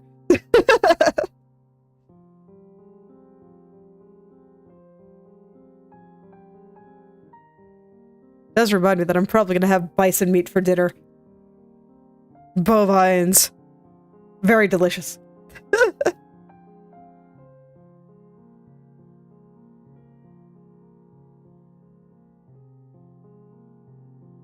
All right. I am going to have to make this a little bit longer.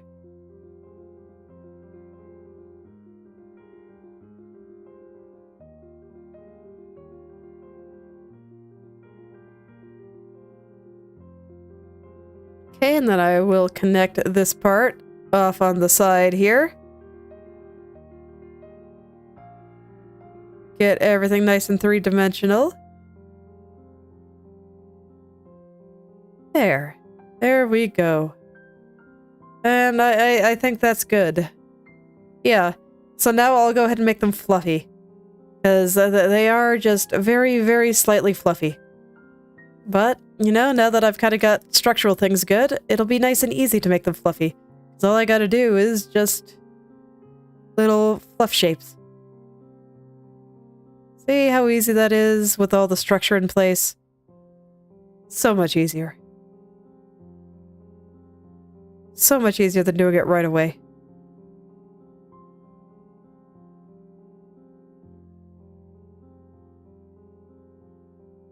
I gotta remind myself sometimes too, because it is really tempting to do things right away sometimes. But I just gotta always remind myself. If I do the structure first, I will have a much easier time.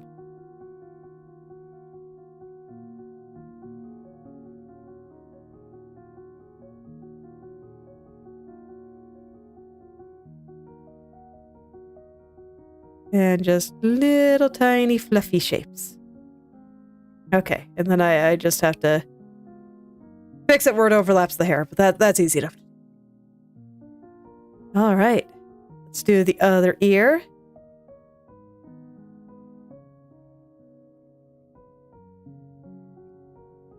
And then I will get into her face. So this should tell me where kind of the general gist of where things are is gonna go. Like if I was shading things normally, this is like exactly where they would go, and I would just shade things inside, but I might, you know, like I said, there's gonna be some science, so I'm not sure how that's gonna shake out, but I don't have to. It's okay. I can try the things that I want to try and go from there.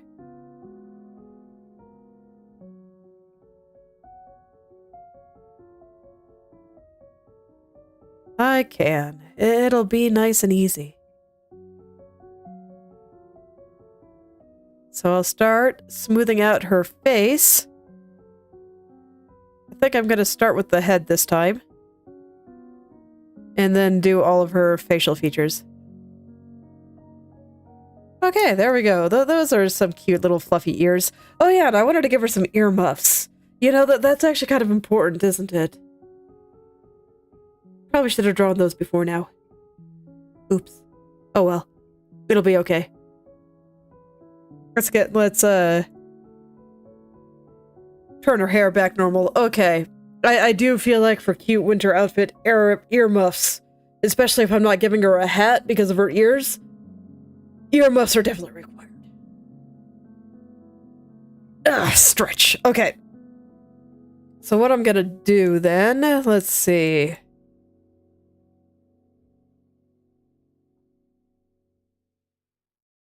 How do I want to do this? I guess I just have to... Do I want it to go in front of her ears or behind them? Or the bunny ears, that is.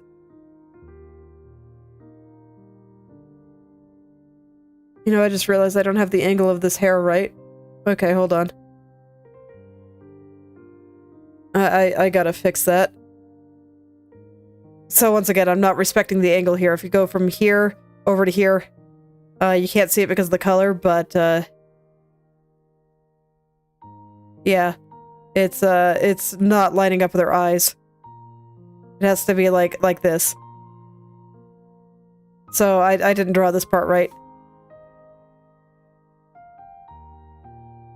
So I'll just plop this in shadow for now, since I'm not really defining a lot of that just yet, and then I'll more properly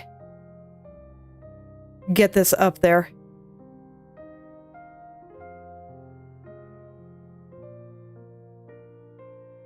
And that does mean I'm gonna have to change the ear a little. And the exact shape of that is actually kind of important. What does that look like again? She is like round. Just round.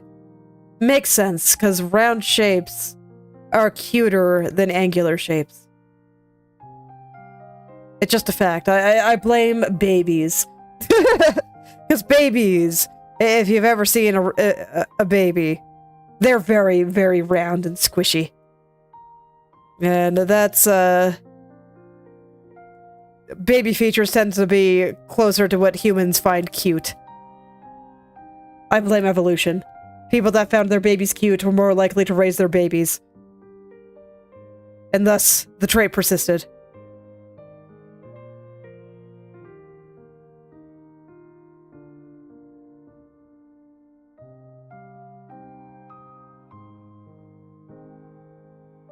All the little things that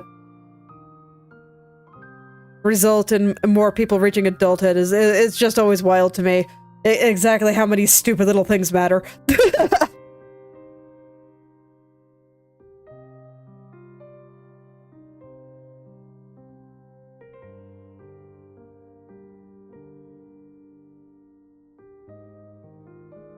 Okay, so I feel like I have this a little bit more correctly rounded now. Normally, I wouldn't really care about this too much, but this does affect the edge of the ears, so I gotta.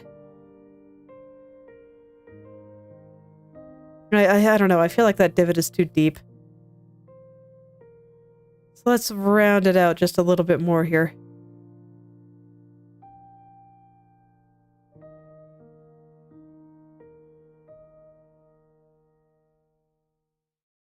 There we go, that's a little better. And I'm just gonna invert the color on the ears, and I can just erase where things are overlapping. It's fine if some colors on the inside are a little bit off now. I will fix it, eventually. When the time comes. Because there is a time for everything, and it's just not right now.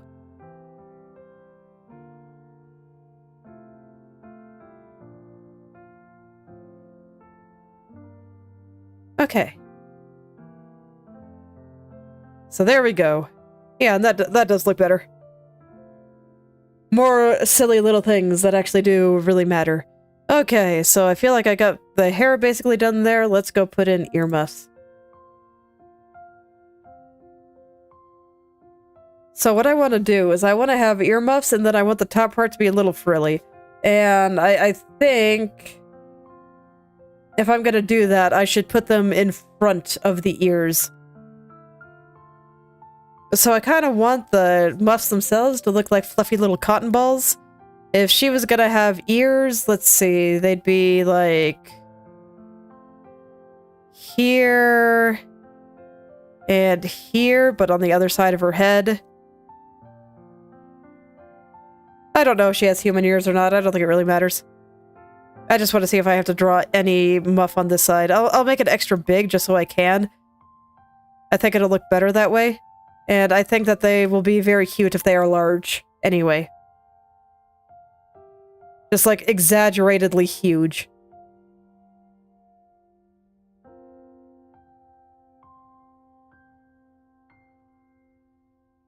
So that works in my favor too. Okay. And then clear where the hair is. Actually, I should probably just use a mask. We'll see if I regret this later. Oops,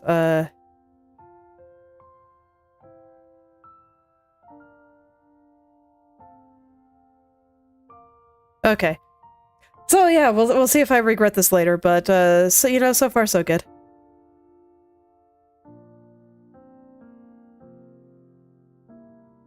So I will just make them exaggeratedly huge. Just so we can see them, and then I'll make them fluffy. I just kind of want to change the shape here. I'm not quite satisfied.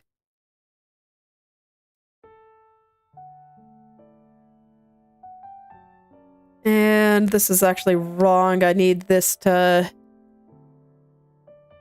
allow earmuff through here. What I don't want is just it being on the front hair there.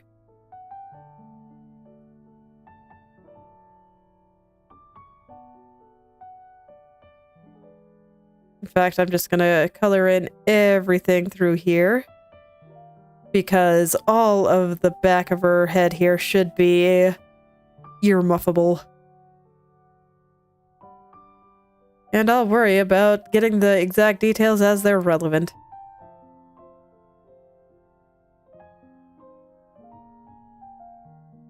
There we go. Okay. And now I should be able to just get these shapes right in peace. And once again, I'll worry about the exact details of shading and whatnot later. Just kind of touching up the mask a little bit because I felt like it's a little bit choppy around all this. Okay.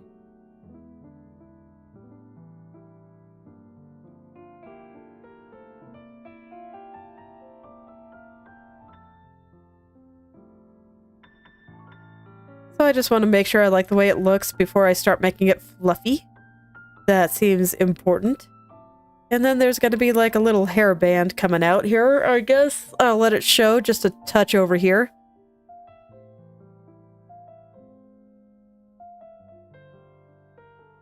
My current decision says it's going behind the ears, but I'm not sure if that's correct. Like, do I want you on top of the ears? Yeah, I want it on top of the ears. Okay. And like I said, I was pretty sure I was going to have to touch up the mask. So I'll do that momentarily. So here we go. I just want to make sure that only the front hair is there. I should have selected better, but that's fine. It's easy enough to fix.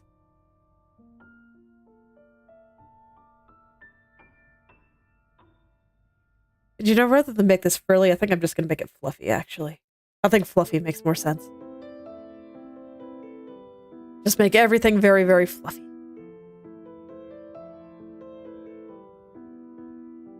That's what winter's all about. Fluffy things.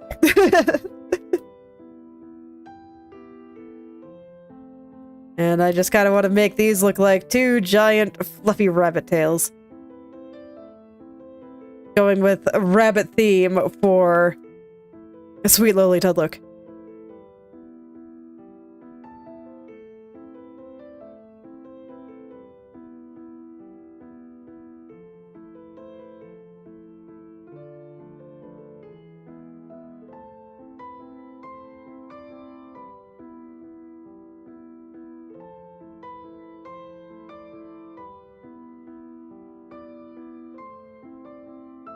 Okay.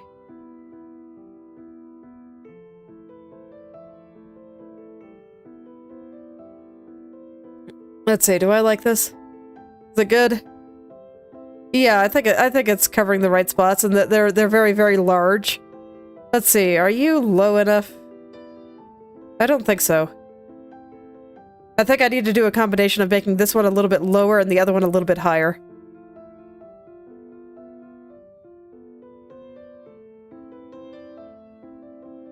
So let's do that, and then I need to add this hair to the mask.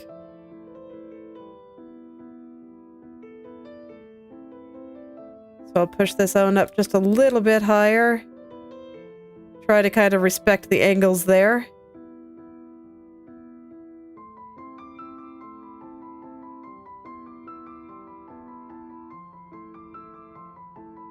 Okay, and then I'm gonna add this bit of hair. Oh hey, I have some stray pixels on this layer. I don't want that. Definitely don't want stray pixels here. Do I have any more? I do.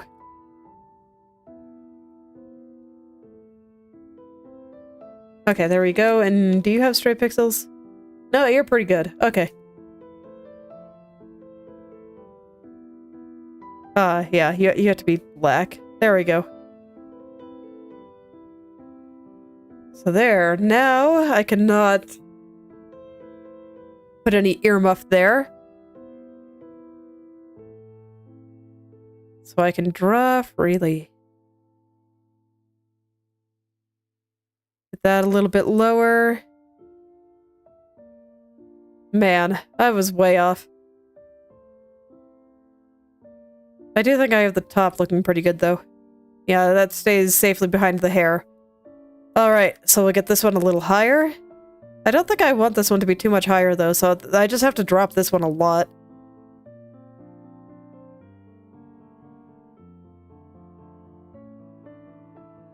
It's okay, they're supposed to be really big.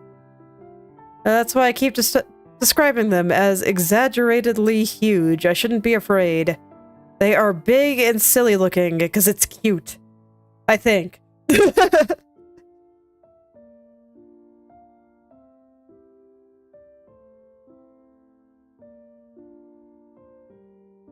That is close enough. Alright, here we go. So I kind of want to go in and fluff it up. I kind of want it to be the same texture as her ears, just maybe just a little slightly fluffier. Gotta be fluffy. So fluffy.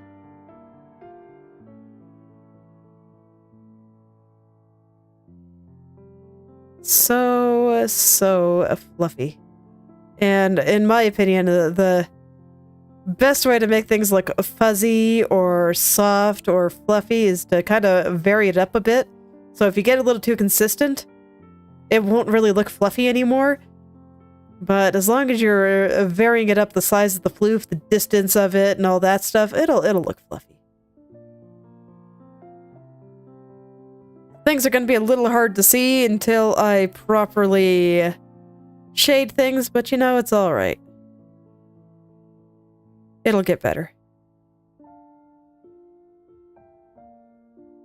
Okay, and then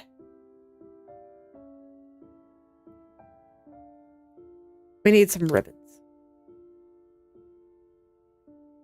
Gonna place the transparency mask in the same spot. Gonna grab my ribbon color, and we're gonna plop a little ribbon just right here. Or, you know, a not so little ribbon. It's fine. Do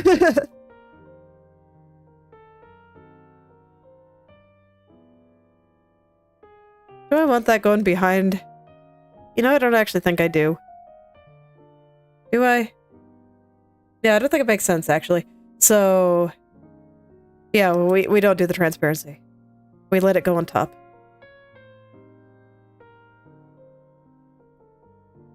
And then I'll draw a little tail here.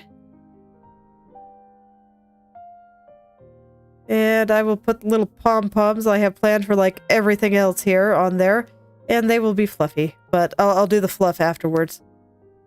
So you... Where's your top, roughly? Like, right there?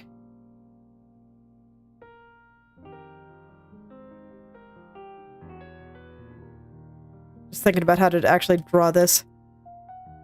That's probably like right here. There we go. I don't think that actually makes sense.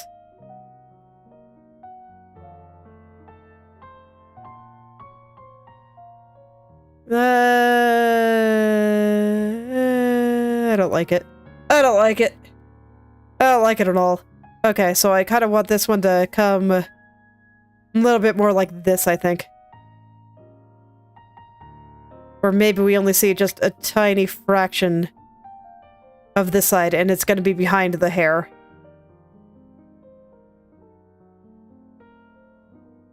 I'll just draw it instead of using a mask. It's fine. It's fine. And then little tails. One we see, and that'll be here, and then the other one we don't. And that'll just come out over here, I think. Okay, yeah, I think that works. Okay, just had to think about it for a second. This one's a little too small. Be a proper pom-pom, please. Okay, there we go. Little fluffy ribbon, and then... Let's see. Do I want any more ribbons around here? Just maybe some little ones? Is that... cute? I just gotta draw them real quick and kind of get the gist. No, I think it's cuter with just the big ones. Okay, So I'll leave it like that. I'll go ahead and make the pom-poms fluffy. But besides that, I'm just going to leave it like this for now. I can't see. Yeah, I need to make sure that these things are filled in.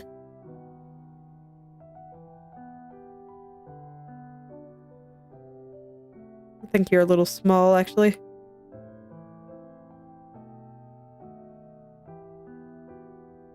And then after I make these fluffy, that should do it for this accessory.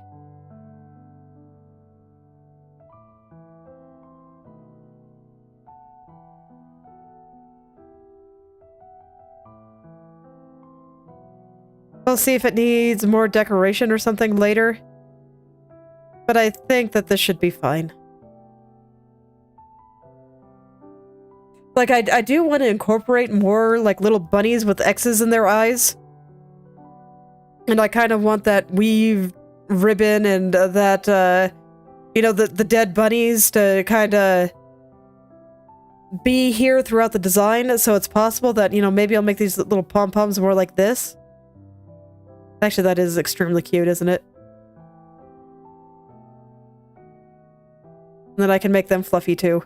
Like, initially when I was thinking the pom-poms, I was thinking that they would be like little rabbit tails. But this is actually quite cute. So, I'll do it like this. And then I can add some, fluffy blue parts into it. With the little X-eyed eyes. I just really, really want to keep that because it's like, as cute as I want to make it, I do feel like she's not Pippa without a little bit of edge. It's just not right. So the little X'd out eyes, I just think are perfect because they are, it is so cute. It is. So I want to keep those elements in there too. No matter how cute, I want her to be here. I need to keep those elements of her personality. It's just wrong otherwise.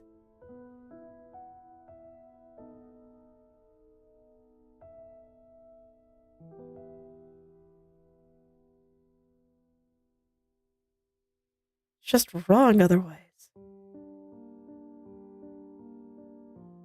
Go ahead, make it a little fluffier, put in the little spot here.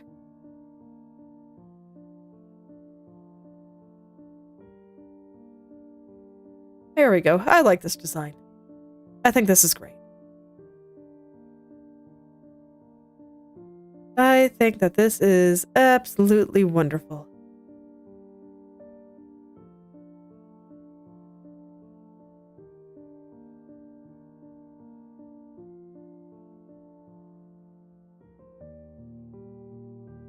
There we go. And I could refine that further a little bit later. But there we go. I think that's good for, like, her upper head there. I think it looks pretty good. And when it comes time to add shading, it's like I'll add the little holes through there. I might do a little bit. Just to help me see a bit. So let's go ahead and swatch some of this just so that I have it for her clothes and stuff. I'll start putting clothes over here, I think. We have that, we have this, and we have this. Those are the three clothes colors. So let's go. Oops. No, you shouldn't be overlay. The brush should. There we go. Let's go ahead and pick out a shadow color. Ooh. That is extremely pink.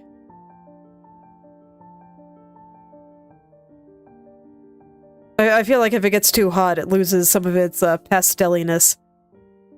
I might still need to make it a little pinker than this, though, because this is kind of purple.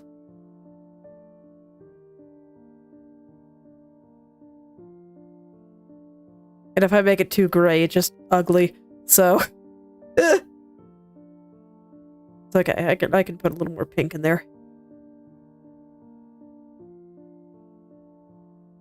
There we go. That's a good color.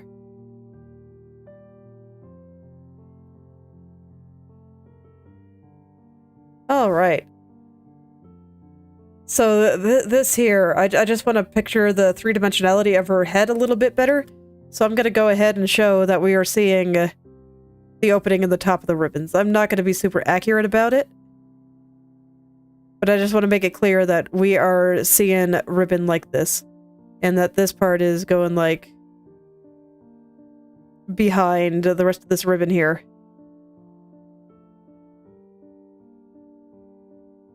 And I'll just add a few little spots where I feel like things are going behind.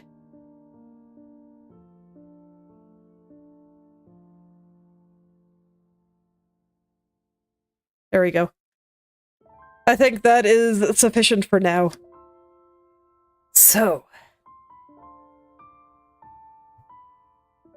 Yeah, next I think is the shape of her head.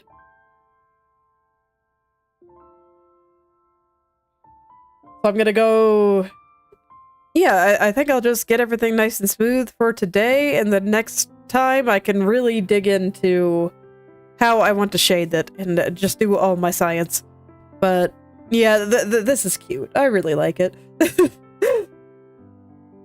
I don't normally go super hard on the cute. I do think I am better at cool, but well, that's all the more reason to practice, right?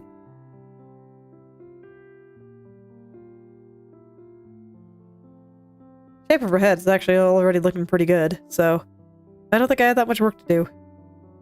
I just kind of want to round her face a little bit more. Of course. Always got to try things.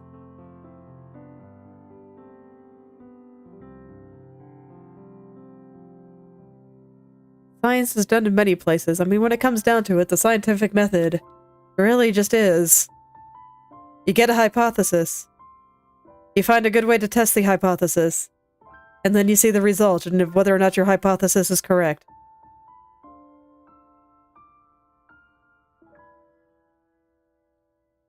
Science is a little bit fluffy on the testing part, but you know, that's okay. Alright, that's right. I didn't actually pick a color for the face here, so let's give it a color. I don't like that one. I have another skin color in my swatch somewhere. There it is. We'll use this one. Okay. I'm probably gonna need a different one, because now she's looking slightly, like, she's slightly cold. And maybe has a little bit of a frostbite problem, but, you know, this is fine for now. I'll color it proper later. I kind of want her nose to be a little bit closer to a dot.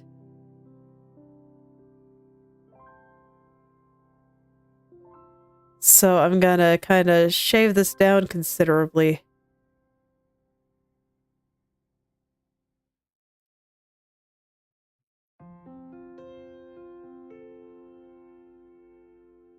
There we go. I think that's pretty alright. It's a little long still. There. Okay. That works for me. And because I changed the shape so much, I kind of need to move it around a little.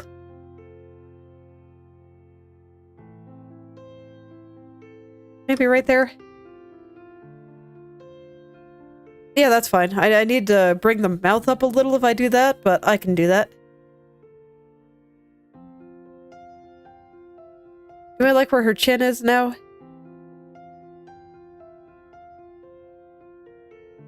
No, I don't think I do. Let me just bring everything a little further down. And then I know I just did the chin, so this is a little unfortunate, but it's fine.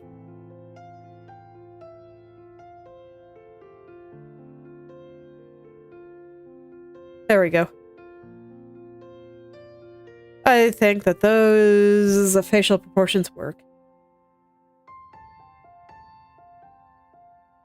And I want this mouth to be very, very gentle. So I'm not going to overemphasize the corners of the mouth like I normally would. And I'm going to make them a little thicker, but less than I normally would. So I just want this smile to be super soft.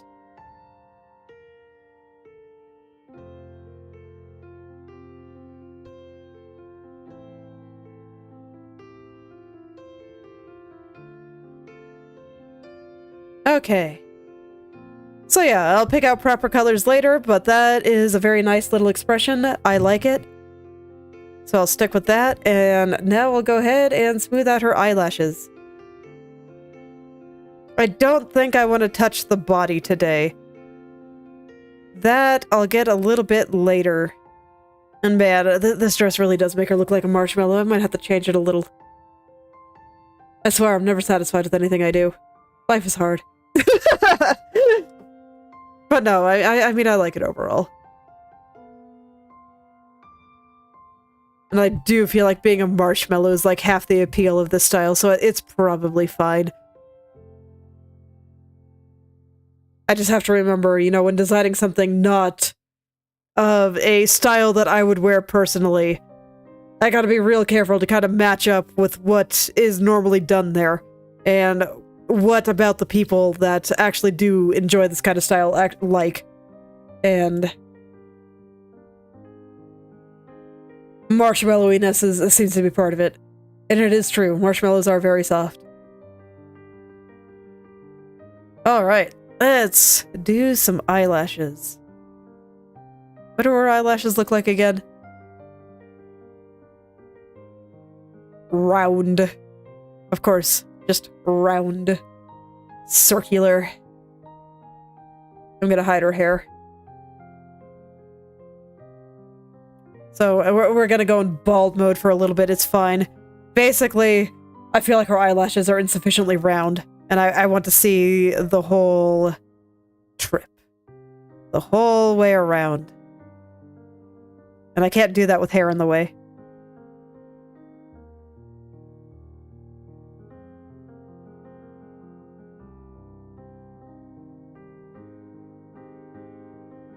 Okay. And I'm just gonna go reference my off-screen Pippa here. Just to make sure that I get the shape, you know, just right. You don't mess around with the eyes.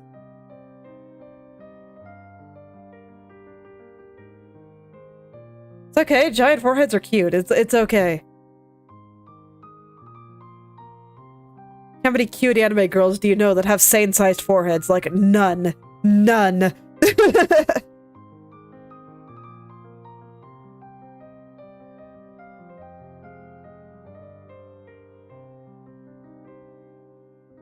But to be fair, some of this is actually the top of the head. But I don't have it shaded as such.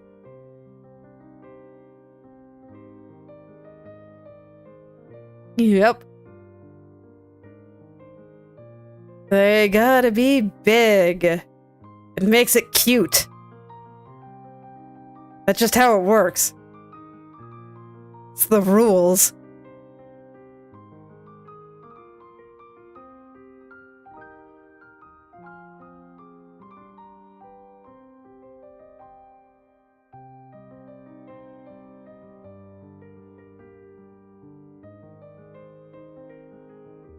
Okay, and I also just want to make sure that everything is thick enough that her face will be very, very visible. But I also kind of want to respect that her lower lashes are really, really thin. So I'm gonna thin them out quite a lot at the bottom there. I'm pretty sure on her actual model she has no lower lashes, she just has a few little dots. Yeah, it's a little bit too low quality to see, but oh, you can see it here. Yeah, there's just some little dots. But I still like to draw my lashes like this. I just think it makes things more visible since I'm not using lines. And clarity is important.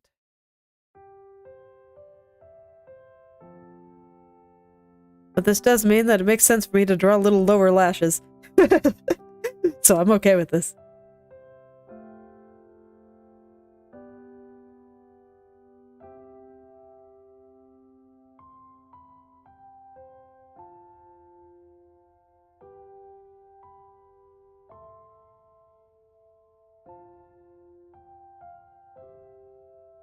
Okay.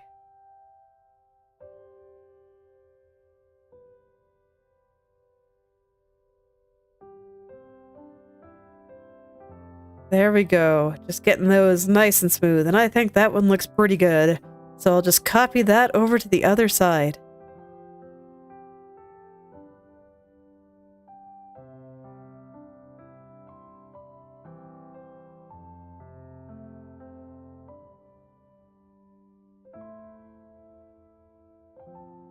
I need the side apex there to be just a tad lower than I currently have it, so I'm gonna kind of plop it down there. And I also want the eyes to be a little bit rounder than I currently have there, so things are looking a little weird for a little bit, but don't worry, it'll get better. It always does.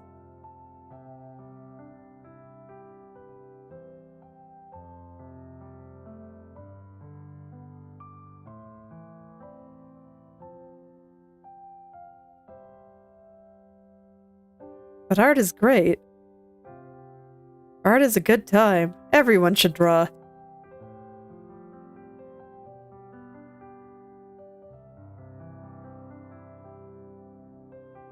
Or at least, you know, if not draw, then, you know, do something else that's equally as fun.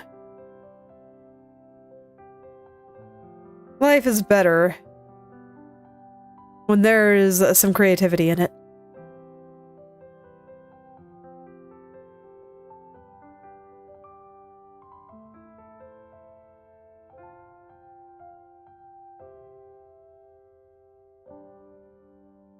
Let's see, is that the right height? No, a little bit lower. Little tiny bit lower. I think there's good. And now that these eyes are quite round.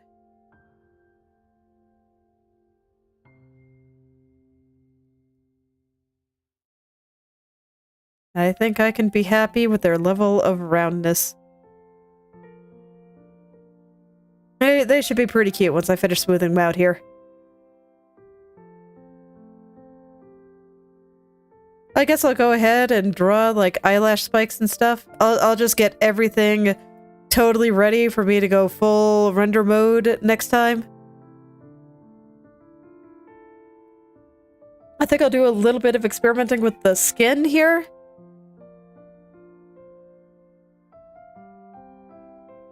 Because I think that should be relatively easy and I've still got some time, so sounds good.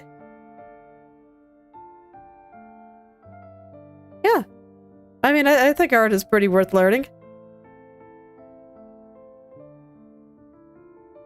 I've certainly had a good time with it.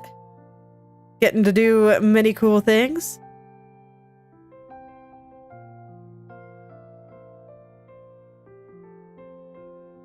Many, many cool things.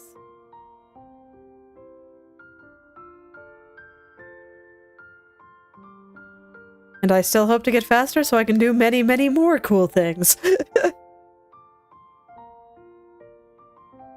I think this little jump at the end is a little bit too big, so I'm gonna kind of taper that back a little bit here. Okay, and the other eye is a bit too low. Because, yeah, I mean, I have to go the wrong way in order to get down there, so let me lift this up just a tad. Get this sitting on her face a little bit better. Let's see, how do I feel about these? Let's see, before I smooth this, I do feel like this side has to come out just a little.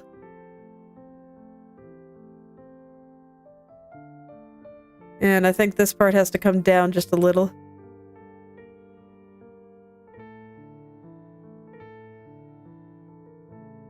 And this might actually be just a little bit too round, now that I look at it. She's looking a little bit freaked out. There we go, that looks a little bit more gentle.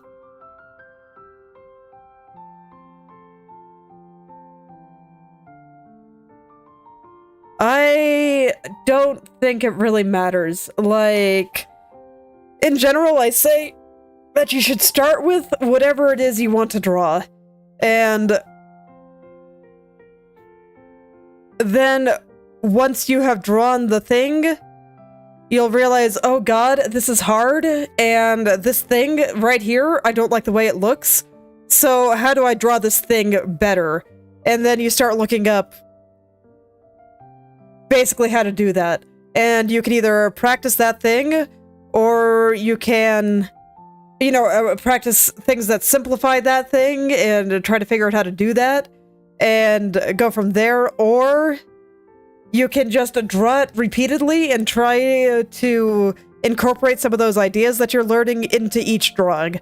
So, to give a more concrete example, when I learned to draw because I wanted to draw my OCs, and so I just started drawing people. And the first thing I had a hard time with was that I thought my faces were really bad. So I was like, okay, how do you draw faces? And that brought me into things like proportion and how to rotate the head and stuff like that.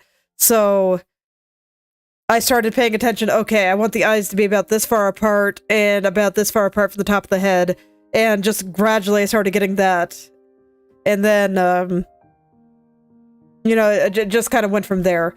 So in general, I'd say that while learning fundamentals, you know, a good thing, you probably do want to do that.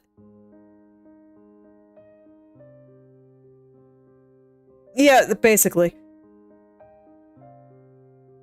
And it's like studying fundamentals directly, good idea. Practicing subsets of things, good idea. If you want to, basically. But I just feel like practicing those things without knowing what you're actually trying to do is like ridiculous. You're never going to learn things properly. Like I've seen people like do like 100 cube challenges, and I'm like, why? Why are you drawing this cube? What do you think it's going to teach you? Or people trying to do gesture drawings, and just, you know, assuming that if they draw 100 gesture drawings that somehow their art will get better. But no, what gesture does for you is it makes your poses less stiff. If your poses aren't stiff, or you don't feel like your poses are stiff, then you will learn nothing by doing 100 gesture drawings.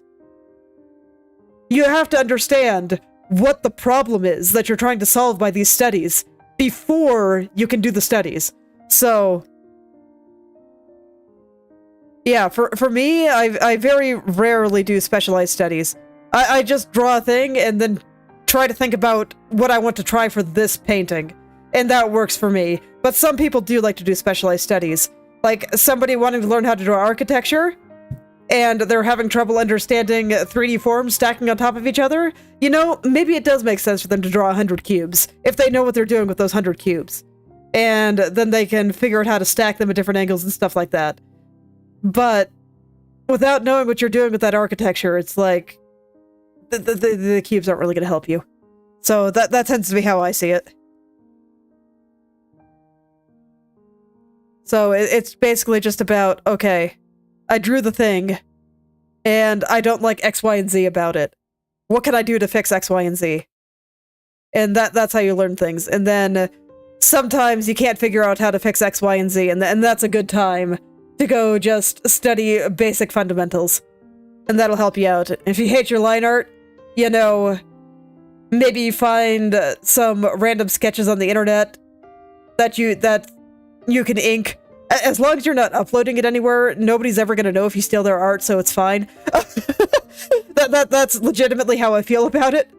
But if you're feeling kind, you can always make sure that the artist is okay with people doing that.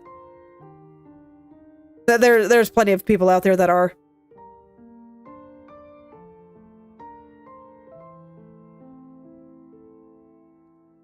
So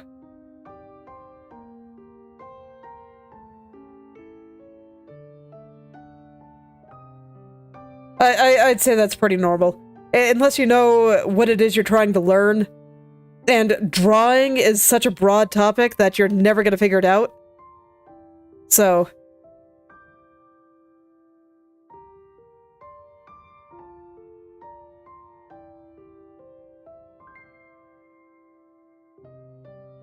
let's see. I've been using like this for my whites, so I'll just... Actually, no. I want something pink. Anyway, but yeah, that's about how I feel about it. I'm sure there's people out there that can, you know, just do studies and learn and then, you know, get good. and just go straight into drawing the things that they want when they're good, but I think those people are very uncommon. I think you're more likely to quit doing art entirely if you're not drawing things that you enjoy and feel something about, so... And I can guarantee you're not going to be passionate about studies. So, in general, I just say, draw what you want to draw. Draw what makes you happy. And then worry about getting good later. Love what you do. And then get good.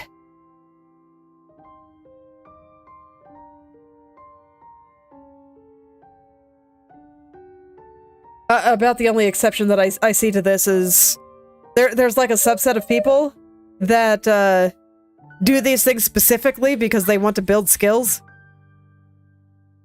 Like, there's nothing that they want to draw, they just arbitrarily picked a drawing because they wanted to get good at something, and that sounded as good as anything else. And I think those are the only people that can probably just do studies forever and not worry about it.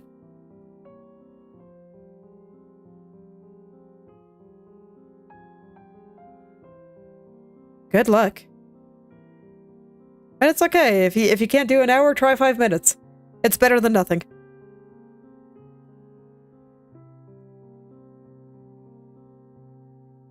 Because I guarantee you, at first, things are going to be really, really hard. Like, your brain will hurt. Just all the time. If you're drawing with the intention of actually getting good, as opposed to just doodling what's on your mind. And your brain will be in pain. So, you know, if you can't do an hour, that's fine. Don't worry about it.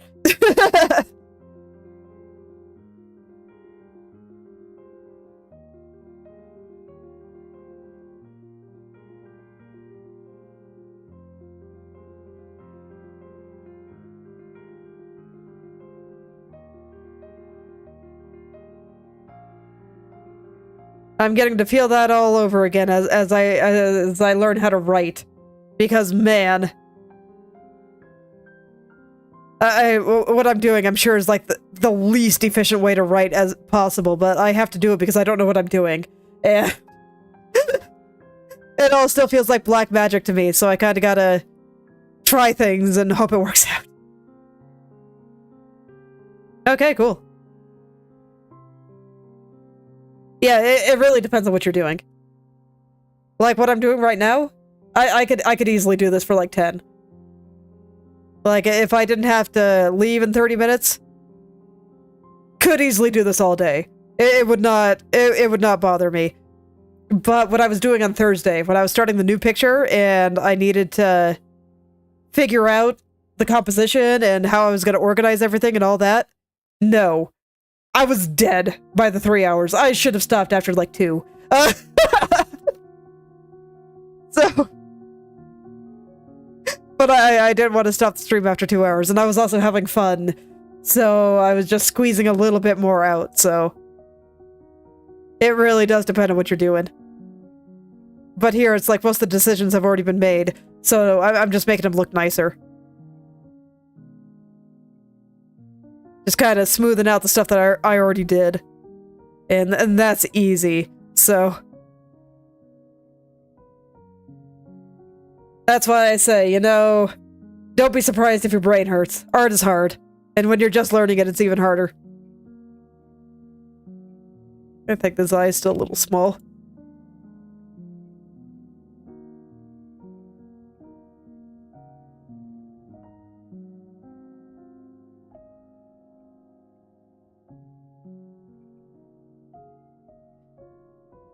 So don't worry about it. I think the idea should be less of a time limit and more of just, are you trying something every day?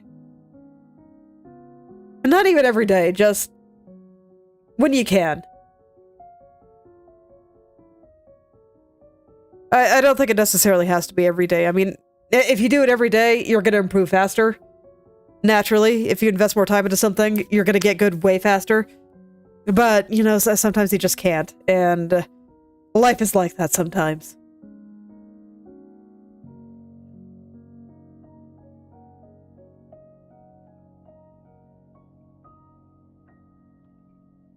Let's give her a neck. Let's see, where's the coat here? I just want to get the neck on here.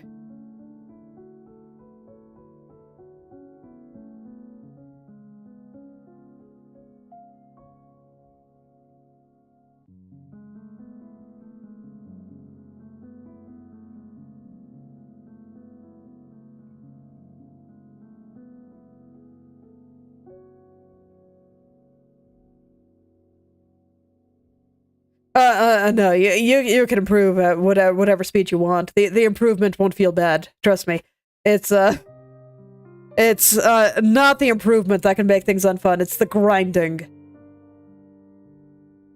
As long as you're doing what you want, if you improve like super duper fast, like you'll feel fine.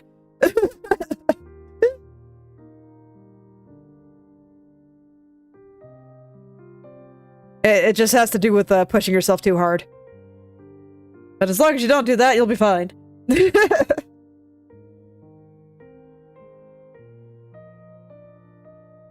Alright, I guess I'll give her some pupils now. Do I have the eye color swatched? Yeah, it's right here.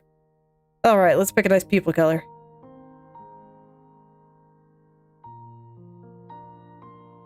Have fun. Let's pick a nice pupil color.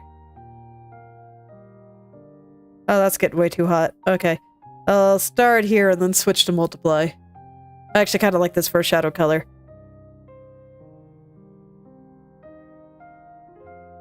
Okay. So I'll start there and switch to multiply, and then try to get a nice pupil color. We'll go ahead and give her pupils today. And we will just make her look like she is panicking like you won't believe, because I'm not going to shade her eyes. So she's going to look very strange. But it'll be okay. I'll fix it next time. Are you ready? You ready for panic, Pippa? I guess it doesn't actually look that bad. I was afraid it'd be way worse.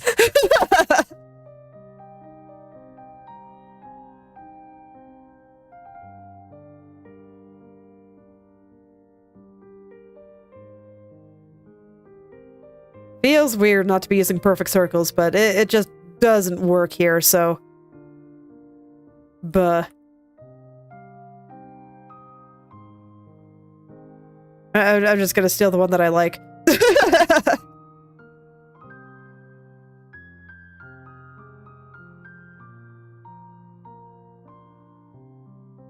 Okay. Yeah, okay, maybe she is slightly panicking. But here we go. Let's go. Let her see the animal that she's looking at there. She making eye contact with it? That's the main thing I wanted to check by giving her pupils. Because like if she's not, maybe I should tilt the head up a little bit.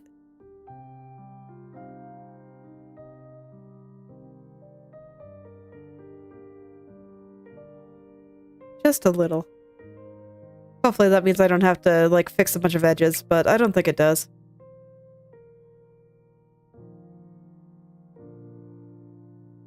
Okay, let's see. Is that better? Yeah, that's better. And how does it look? Still nice and crisp. Good. I did not do anything to make things kind of bad. But yeah, there we go. Now it looks like she's kind of looking at the deer and the hat, and I am satisfied. So let's see. I guess I'll drip around the skin for just a little bit. I don't have a lot of time to do that, so...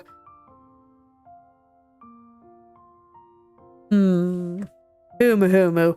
How much derping do I want to do?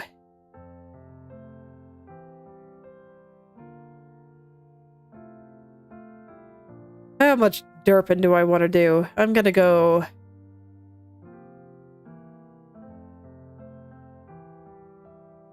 look at something.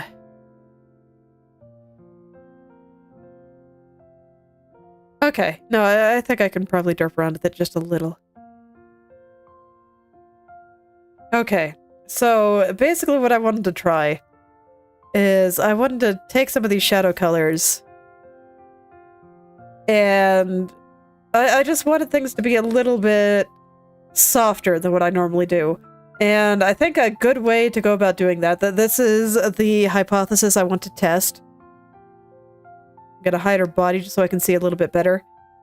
Is I wanted to take an opacity brush and just kind of more lightly go over things, and if I want things to be darker, I just go over them repeatedly. And just kind of more lightly blend things in like this. I don't think her jaw needs to be very... I don't know. Light, and then the light is coming from this side, so I'm gonna kind of shadow this side of her head a little bit more. And I just want to try a little bit more light variation and color variation than I would normally do. And I just felt like doing it like this would be an easy way to go about it. And that's why I wanted swatches for everything.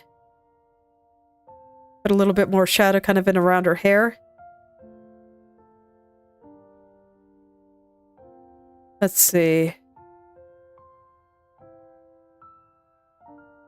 So I'm not quite sure what I'm doing here, but you know, I think it's actually pretty alright right now.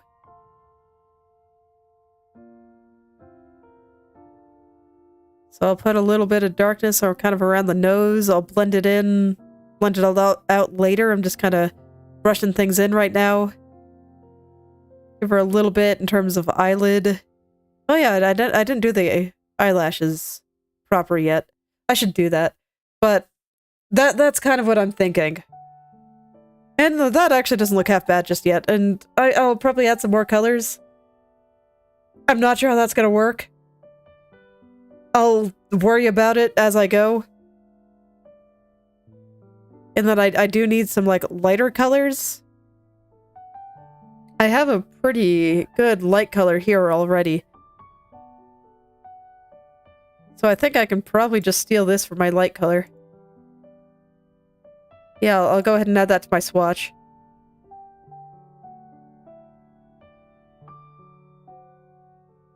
And I might add just a little bit more of a vibrant yellow on there. But no, I'm gonna go ahead and do eyelash spikes. For now. Kind of finish things up there so that this way next time I can just test all the things that I want with this kind of technique. Like I said, I'm still not sure how it's going to work out, and I might revert back to how I do some things. But I just wanted to try it. I was curious. Anyway, back to bald mode for a moment, and I don't want her to be too lashy. But I do want there to be few, and most of these are going to be kind of covered up, so I'm not going to worry about making them, like, super perfect. But I do want some good ones in there.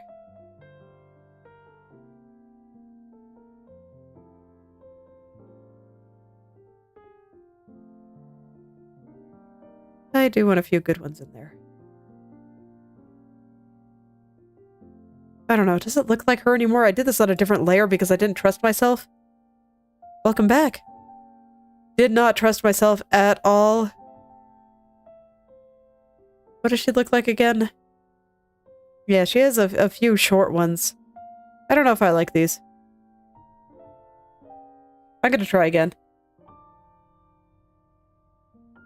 I just always like starting from the corner here. And I kind of liked these ones. So maybe that just tells me I should be making them small.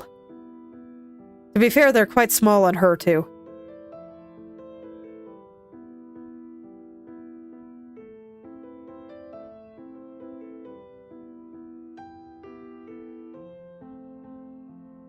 And then I can just add a couple of little tiny things in there, and that should be fine.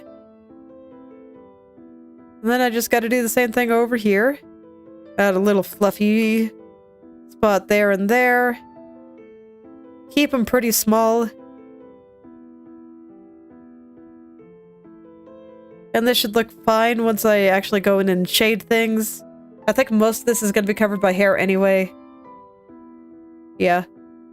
I'll go ahead and add a couple more just so that this way they're a little more visible. And then I can add tiny little lower lash. And I think that actually makes sense because this is actually like on her model. This is kind of how her model actually handles the lower lashes.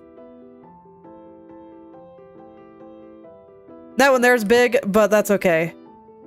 I draw my eyelashes big. I want them to be a little bit big. It's fine. I can do what I want. But there we go. Now I'll give her body back. I guess she can have it. I'm feeling kind today. Alright. So yeah, I'll go ahead and kind of experiment with opacity brushes and stuff. And see what kind of texture I want for her face. Because I don't know yet. Kinda want a light spot kinda over by her nose, I think. And probably in the around the corner of her mouth.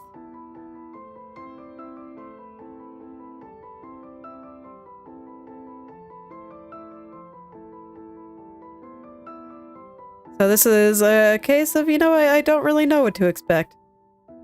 Let's just hope it ends up cute.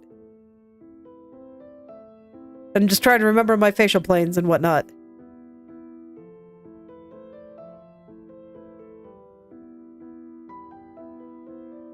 And I'll blend things out when it suits me. Some of these I think are going to have to get a little bit harder. Because right now I do think some of them are a little bit soft, like especially around the hair. But, you know, I can fix that. At some point.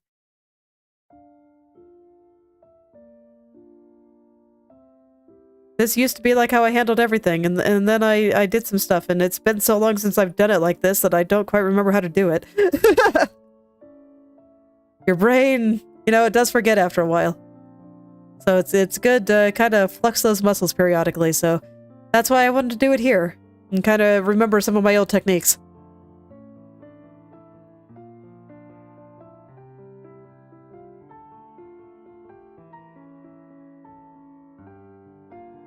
Kind of carving out the shape of the bridge of her nose here.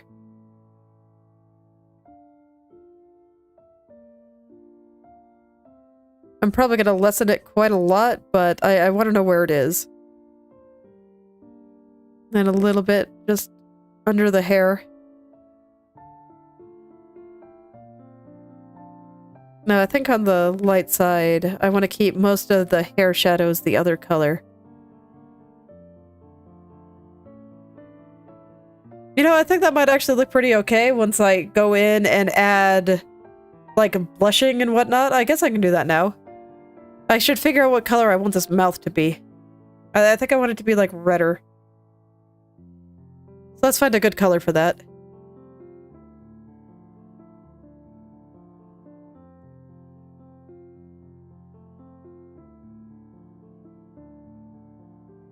Let's find a good color.